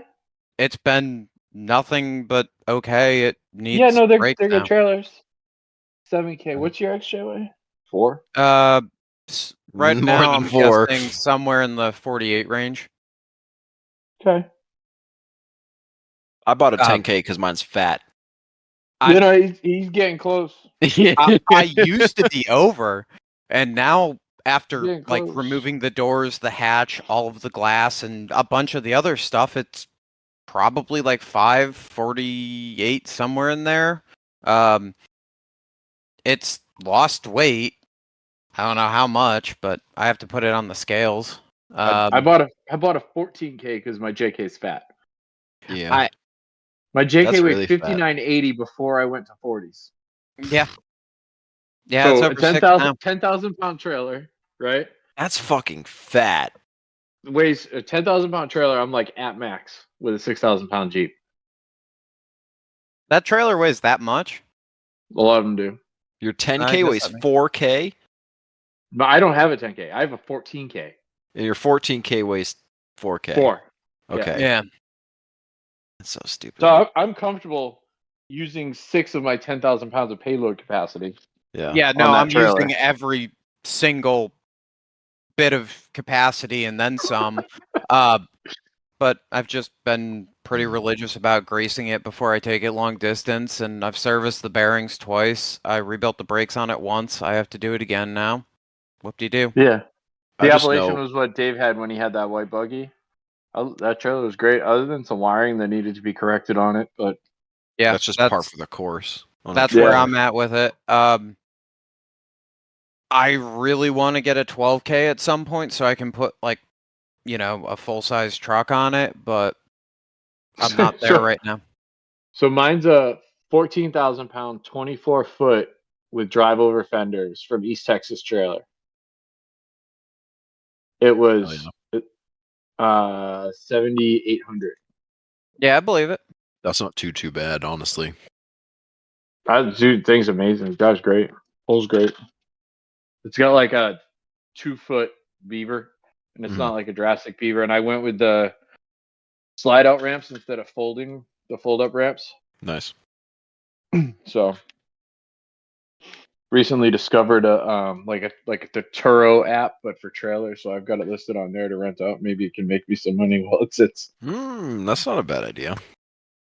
If mine It's lived called remotely near me, that would be that could be an option. It's called Neighbor's Trailer. It's the first one I found. And there's another app I'm looking at too that I'll get it listed on there as well. That one's geared towards equipment, and I feel like I'll have, with the weight of this trailer and what it's an equipment trailer, so I might be better off with on the equipment app than the regular trailer app. Yep. Yeah, I definitely do want an equipment trailer with drive overs at some point. Just like I said, not right now. I'm still driving a shitty second gen for a reason. I drive a shitty third gen for a reason. Well, till it blows up. It won't blow up. No, Yeah, I'm just waiting for the transmission the rest of the transmission to be like, I'm done. You can just get a nice 6-speed and swap it in there. Dude, I've thought about that. You can get you can get people, at least around here, I've seen, because after I got let go, I was like, does it make sense for me to just buy a whole nother transmission with the severance? And every kit I've seen is like third gen part outs, and they have all the third gen shit, like pedals, whatever else you need, I guess, probably, and then the transmission. And they're like, oh, it only had 150. I mean, it's kind of a crapshoot. You don't know how that transmission was treated, and you still need a clutch. But for like $6,000, you could have a whole swap from New England, and it's a 6-speed I do like my Dodge transmission. Like that's probably fine, unless somebody was like hogging on 6th gear or something. So I've had some thoughts about, because the cab's rough, the bed's rough, like it's a Cummins, so it'll literally run forever. Yep. Throw an injector at it. Yeah, but instead of cab swap it with a titled regular cab 3500 cab, because then I can dually swap it and put an 8-foot bed on it and have the legal towing capacity of that 3500 that I don't have in my 2500. I mean, that makes sense, and I don't know. I'm lazy. But the thing is, if I cab swap it, if I can get a manual cab, I just saved a shitload of dumb work. Yep. Cab's off, transmission's out, new one's in, cab goes on, done. Yep. Change the computer, but that's fair. I gotta get through getting the Jeep running before I worry about what I'm gonna do with the truck. Yeah. I will say, all like the little piddly shit that I've done to swap my truck from a auto to a manual has been time consuming. Just stupid shit, like get rid of the Prindle in the gauge cluster and put in the fucking blocker from the other one, just like swapping random bullshit over. And that's not like even including putting cutting the hole in the floor or Now Actually, imagine if you just cab swapped it with a manual cab. would have been a little easier, probably. And Especially since you're still an talking option. about frame swapping, anyways. well, I'm not doing that right away. Like I said, we're pacing ourselves. These are parts I already paid for. Like I bought the truck as a donor for the transmission. Any other parts it's given me, and it's given me quite a few, are a bonus. That's so awesome. I have a free frame from the truck that is probably better than mine, and it's gonna just sit until I decide I need it, or if I want to sell it, and determine I don't want to have the second gen long term. But I think it's a nice truck. It's been good to me, except for now. And now it's in a million pieces and costing me a lot of money. But that'd be anything I own. I don't think I'd buy something that didn't need some amount of love. I don't I had to get rid understand of the that at Ford. all. Yeah. It was too reliable.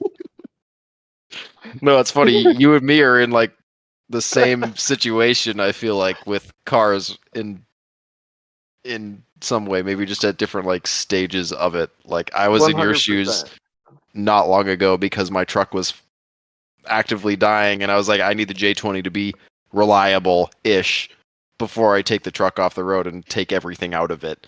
And that's pretty much sounds like where you're at with the and gen. like and with the first gen, like when I'm done and I get another regular truck and whatever and everything's good, or I fix the Cummins, like I've got a cool little bebop around town truck. Yeah, it's perfect. You know what I mean? Like, and it's reliable because you had to drive it for however long. Like that's I had that's to where make I'm it at with the reliable J20. fast. Like, I've driven the J20 through Boston. It's done. I was like, I had to go to the gas station in Boston. I didn't even know they had gas stations in Boston because I was out of gas. I needed With 40s on that truck, can you drive by a gas station at all? Does the turn signal just auto come on? Yeah, pretty much. I can fill up with 12 gallons every time. Any more and it leaks. And I don't know how much more I have because I have to fill it up at a quarter tank or I run out of gas. That's the funniest thing. The Hyundai, the fuel tank started leaking on me, and I couldn't put more than a half a tank in it. So I go to the junkyard, I get a new fuel tank, and I put that in. But the top of the fuel sending unit's all like cracked and stuff. Yeah. Cause of an evap leak. I put it in there, get it all put back in. I go and I fill the thing up, and it starts leaking out of the top of the fuel pump. So I can't put more than 9 gallons in the car. But to be fair, the car, when it has a full tank of all 10 gallons, has a 410-mile range. So 9 gallons is like 3 weeks worth of gas for me. Yeah, if I fill up with more than 12, it will leak for hours, saturate all of the rubber that's holding like under the tank, under the strapping, because it's not OEM strapping because the dump bed. So it's got this like rubber. I don't know what the fuck it is, but it just saturates with gas, and it reeks of gas for like a long time, and it will literally eat through asphalt because it'll be dripping in the same spot for hours, and it just corrodes the asphalt away. There'll be like a divot, so I just don't do it.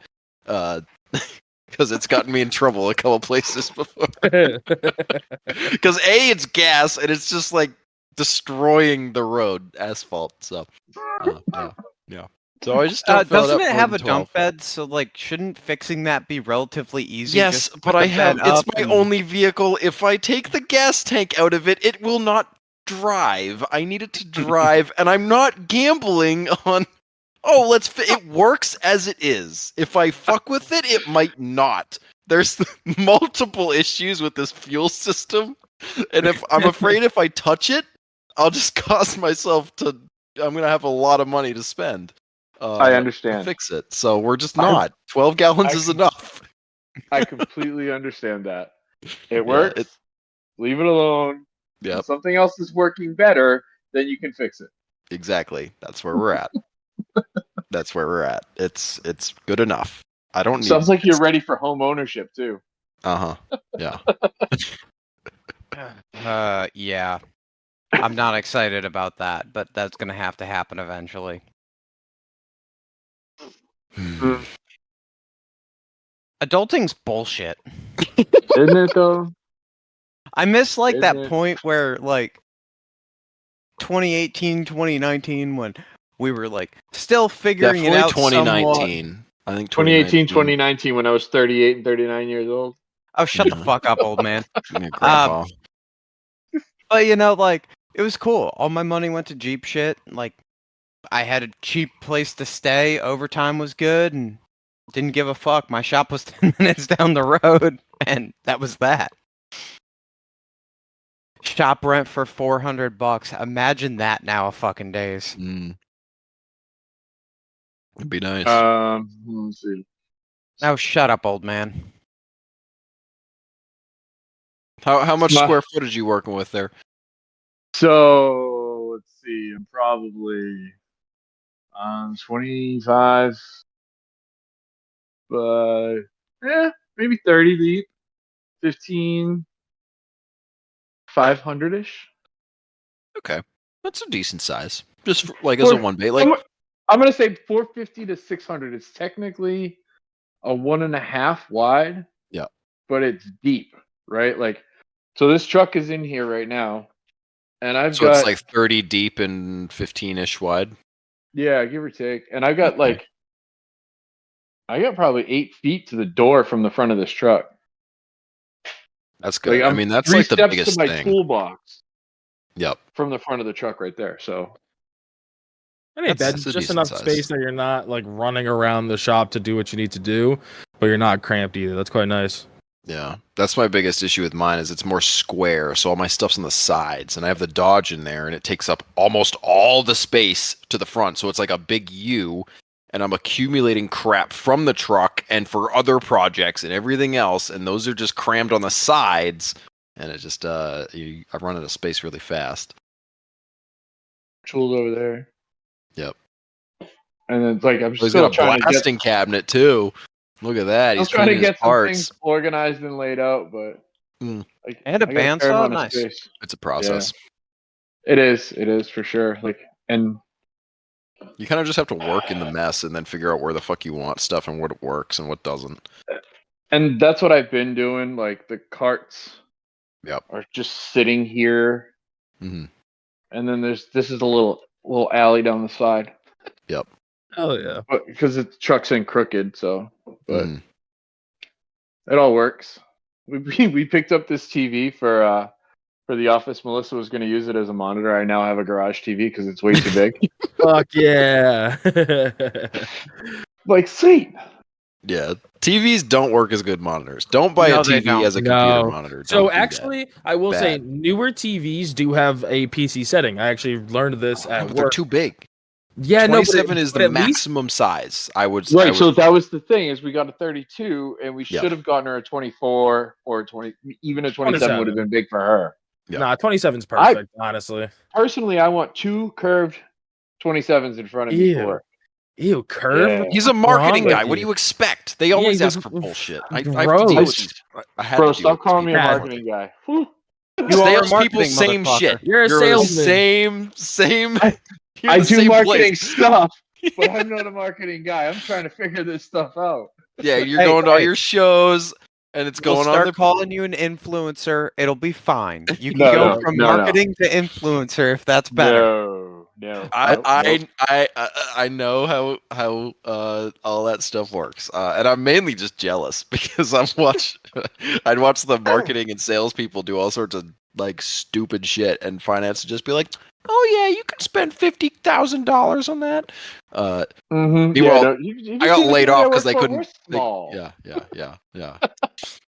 I got laid off because they couldn't pay me any money, and they're spending all this bullshit on marketing, and we're not selling any. So now we're getting into details that are stupid, but Yeah. I understand that. I work a little bit tighter than like what you're talking about. We have a tighter Yeah. marketing budget. Okay, well that's good. They need to be reined in, anyways. Yeah. I'm not saying you specifically. I'm just saying marketing in general. No. They I always wish we need to had a be reined marketing in. budget. Sounds like I your wish we had a finance marketing team has. budget to pay somebody to do like the social media stuff. Because Yeah, that's how. I mean, if it's the other way around, but yeah. If it's the other way around, I feel like finance isn't doing its job as like part of a company. If you just have money to spend willy nilly, like someone's not paying attention. Yeah. There should always be like a restriction to your budget. I feel if there isn't, then If there's no restriction, there's no budget, sir. yeah, exactly, That's exactly. just the spending account then.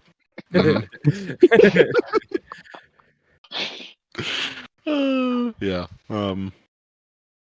I have things I want to say, but it's probably best I don't. Batteries. Yeah. Is it about battery marketing or sales? I'm just going to leave it alone. I don't have anything that's going to be positive to add to this conversation. So, Wait, do you work for a battery company? Yes. Starts with a D. He works for Big D. Yeah, the cover top. yeah, What Yeah, do we'll you go do with for them? make batteries. Thanks, He Captain. fills Are them you up with are acid you like an individually. assembly line? Like, what is- No, like the tool and die for the presses that stamp out the casings and the. oh, ends. you're a tool and die guy. You don't make batteries. I make He makes tools that make casings. You make batteries. the tools that make the batteries. Yeah, we'll go with that. See, that's way cooler. Yeah, and like I do a lot of carbide work. So like I hand finish carbide dies is a lot of my day and modify that type of stuff. It's not a bad gig. Place is just kind of the place. But yeah, the marketing there is wild. You can guess what they spend money on and send out I can as imagine. the marketing emails. I've moved them to the spam folder because I got sick I of did seeing too. what kind of shit they blow money on. And like positivity about a battery stand, dude. It's a fucking place with batteries that's like in the store, and like I'm just gonna grab a pack of whatever batteries I'm going to fucking grab. I already know before I go to buy them. What about at home? What do you do with batteries at home? Man, lovely weather. Because I have this thing called a battery daddy. It is the greatest thing in the world, dude. It's this little case. Battery like a little daddy? suitcase. Yes, sir. And it holds all of my batteries in one place. It's got a little tester in it and everything. It's freaking awesome. I got one for Christmas from my father-in-law a couple of years ago. And it's freaking awesome, dude.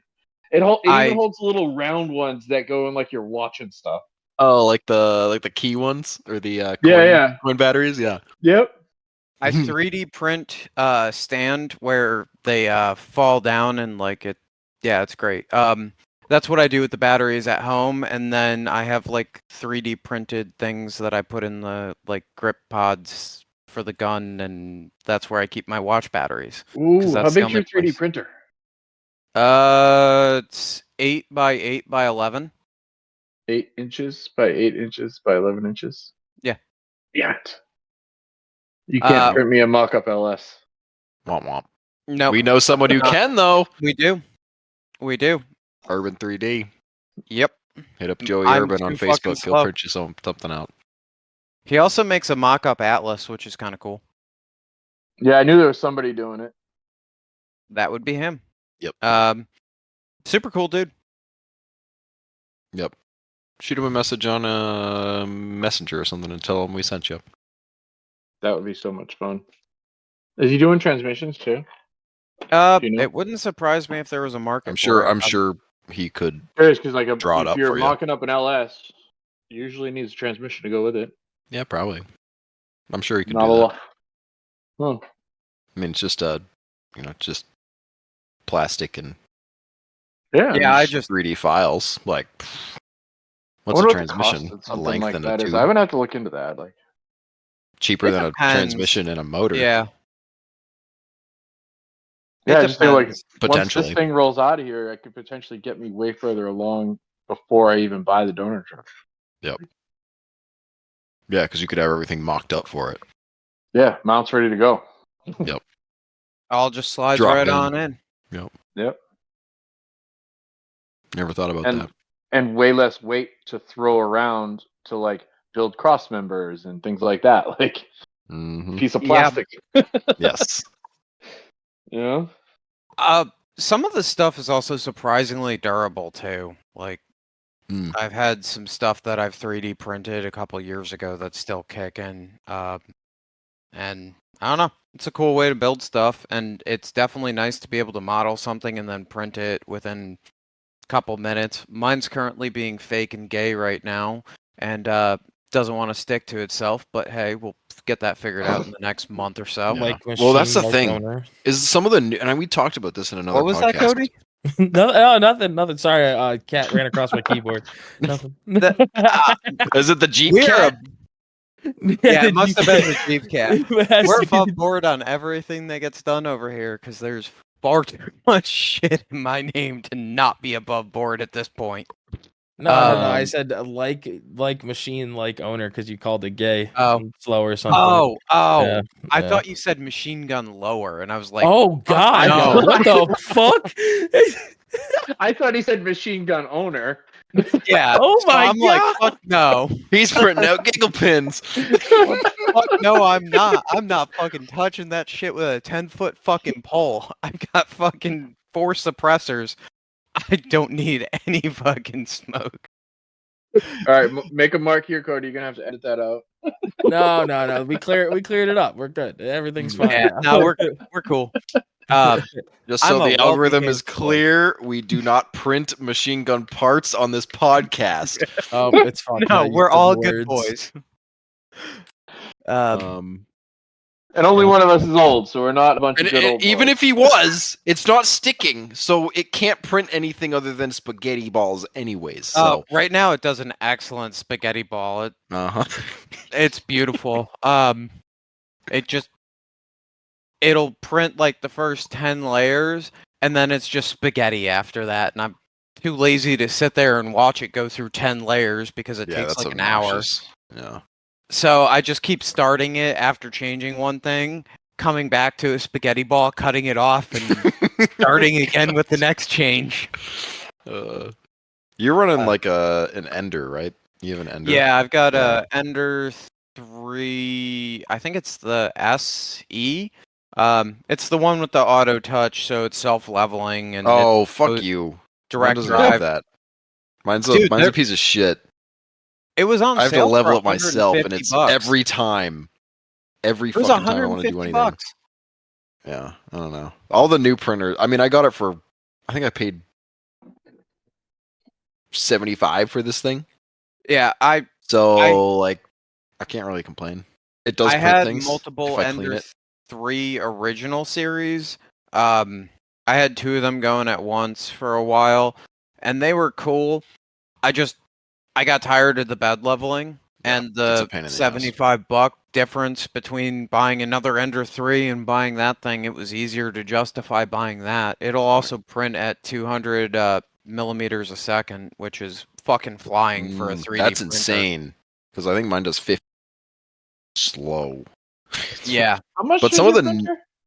$175, $150 if it's on sale. And it's worth something. Yeah, dude, it I thought fucking those rips. things were like crazy money. No, they're Some fucking of cheap, dude. the ones you don't have to think about at all are. Yeah, There is those a are brand expensive. that is out. Bamboo that's pretty Labs. Bamboo Lab right now. That is like you buy the printer and you can start printing shit and it will be good quality and you won't have to worry about it and they're pretty fast. What was the other one? It's the expensive one that's orange. don't Pro know. something. Prusa, that's it.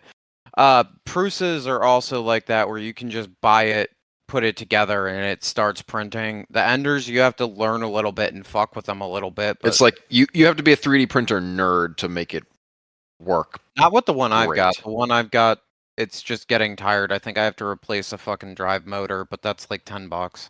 Yeah, I don't know. Mine's Oh. definitely like if I need something to be printed out of plastic, I can do it, but it requires some thought. I can't just be like boop boop boop, like make this 3D thing and then print it out. It has to be like, all right, let's make sure the bed is free of dust. Let's make sure it's as level as we can make this glass tile that I have in there as a bed level out to. Like it's a lot of there's more setup than any reasonable person would want to do. Mine, it's you just click run the program, it auto levels itself, and when it's not got, thousands of hours of print time on it. It was good to go. Now I've just got to do some minor upkeep stuff to it, and it'll be good to go again. I'll probably have it running tomorrow, honestly.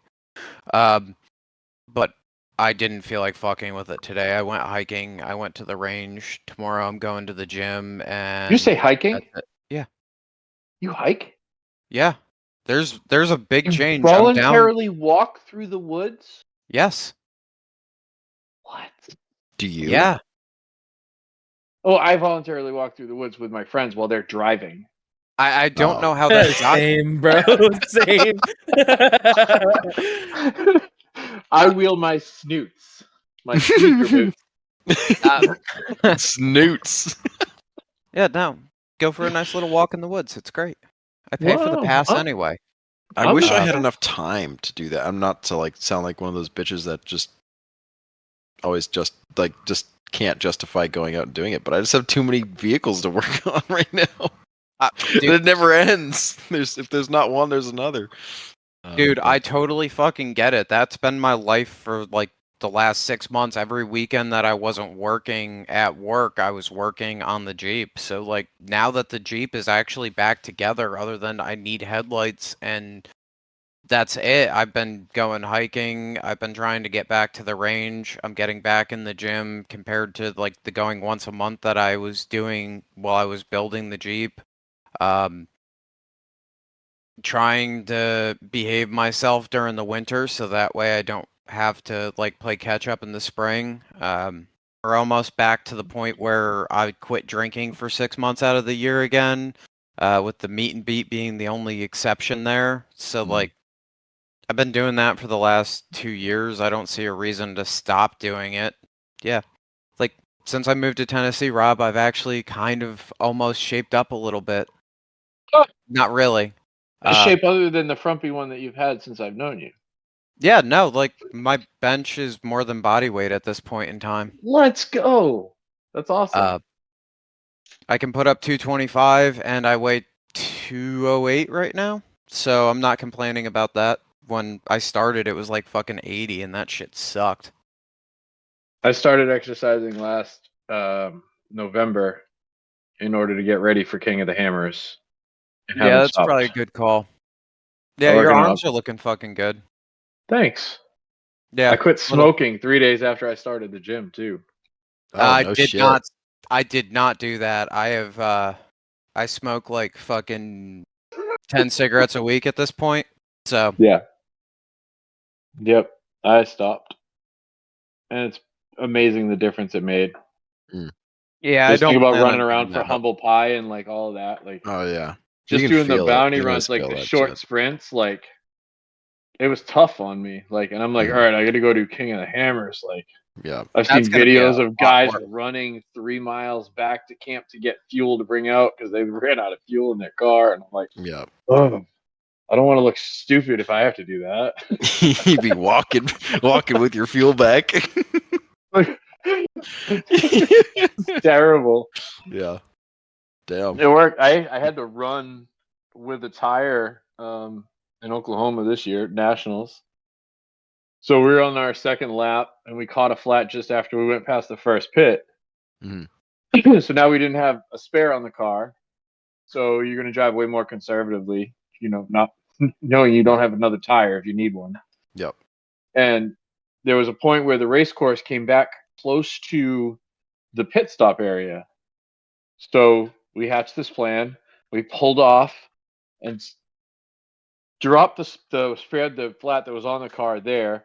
I ran over to the pit area and rolled a spare back out to the car and threw it on the back of the car so we could do the last 23 miles with a spare on the car because it would have been sketchy without it. Yeah. It worked. We did good. Damn. It was a gamble to take that time to do it, but it was worth it for the peace of mind. Yeah, and then you can go faster for the amount of time that you can make up for that lost time in the confidence that the spare tire now gives you. Because if you were to get a flat in the middle of your 23-mile loop, then you're going to be slower than if you had stopped to get the tire in the first place, probably. So yeah. So last year at Nationals in Lake Havasu, Arizona, We were 13 miles from the end of the race, and we caught a flat. 13 or 17, I don't remember now. We drove in on that flat. By the time we got in, there was no tire left. Oh yeah, it's gone. Was the rim nicely shoot up? It was the probably rim round. was beautiful. Last race it ever ran? Oh yeah. It's probably spoons in China now. I don't even know where it is at this point. That was interesting coming in on. We finished third with that. At some point in time, I have to pick up a nice fucking spare. I really want to get another Vision and another Sticky Mickey so I can just have a 5-tire rotation, but I know that I'm not going to actually rotate them. You're not ever going to rotate them. You just want the spare to match. It's okay. You can be bougie. Just admit it. Nothing about my setup is bougie, though. So, like, I feel bad for wanting to be... You moved to Tennessee and started hiking. You're bougie. How is that fucking bougie? I'm fucking... like, trying to not be seasonally depressed because winter is coming, and I'm gonna go for a fucking hike so I can go and do something and feel a little bit fucking better. Is it the daylight that makes it depressing? Because we don't have winter here. It's the daylight stuff, and like you're in Connecticut. Never mind. I'm not in Connecticut. You weren't really in real New England. You were just on the edge. No, I don't. He's basically New York. They're not part. Yeah, basically. Fuck it. It's Connecticut's terrible too. too. Connecticut. Yeah. From time Probably to time. colder in Tennessee right now. It's balmy out here. What is it out there right now? It's It is 53 and raining right now. Yeah, we have like hurricane winds and shit. Yeah. It's 35 here. Yeah, it's 35 here. We just have a hot front coming through, that's all. Yeah. And the winds are blowing. So am I gonna get a white Christmas when I come up there? I don't know. No. I mean, no. It depends on the week. We got It snow. depends on the minute. Week of Christmas. Yeah. Well, I don't know. I don't think they can guesstimate that far out. I don't think they can guesstimate the day of. No, it's just, oh, this is what it's doing today, right now, actively. Yeah, how it's always been. It's been colder in Tennessee than it's been in New England for a little while, but I think that's not going to be how it stays if I had to venture a guess going into like January and February. Aren't we in like a... It's not an El Nino right now, it's the opposite. It's a La Nina or whatever. It's the opposite. It's the opposite. You're in the girl? That's what you just said. La Nina Do you know what El Nino is? Yes, the boy. Yes. And then there's La Nina, which is the girl. The girl. Yes. What are we talking about now? We're talking talking about the Jeep cat? I don't know if it's a girl or a boy. No.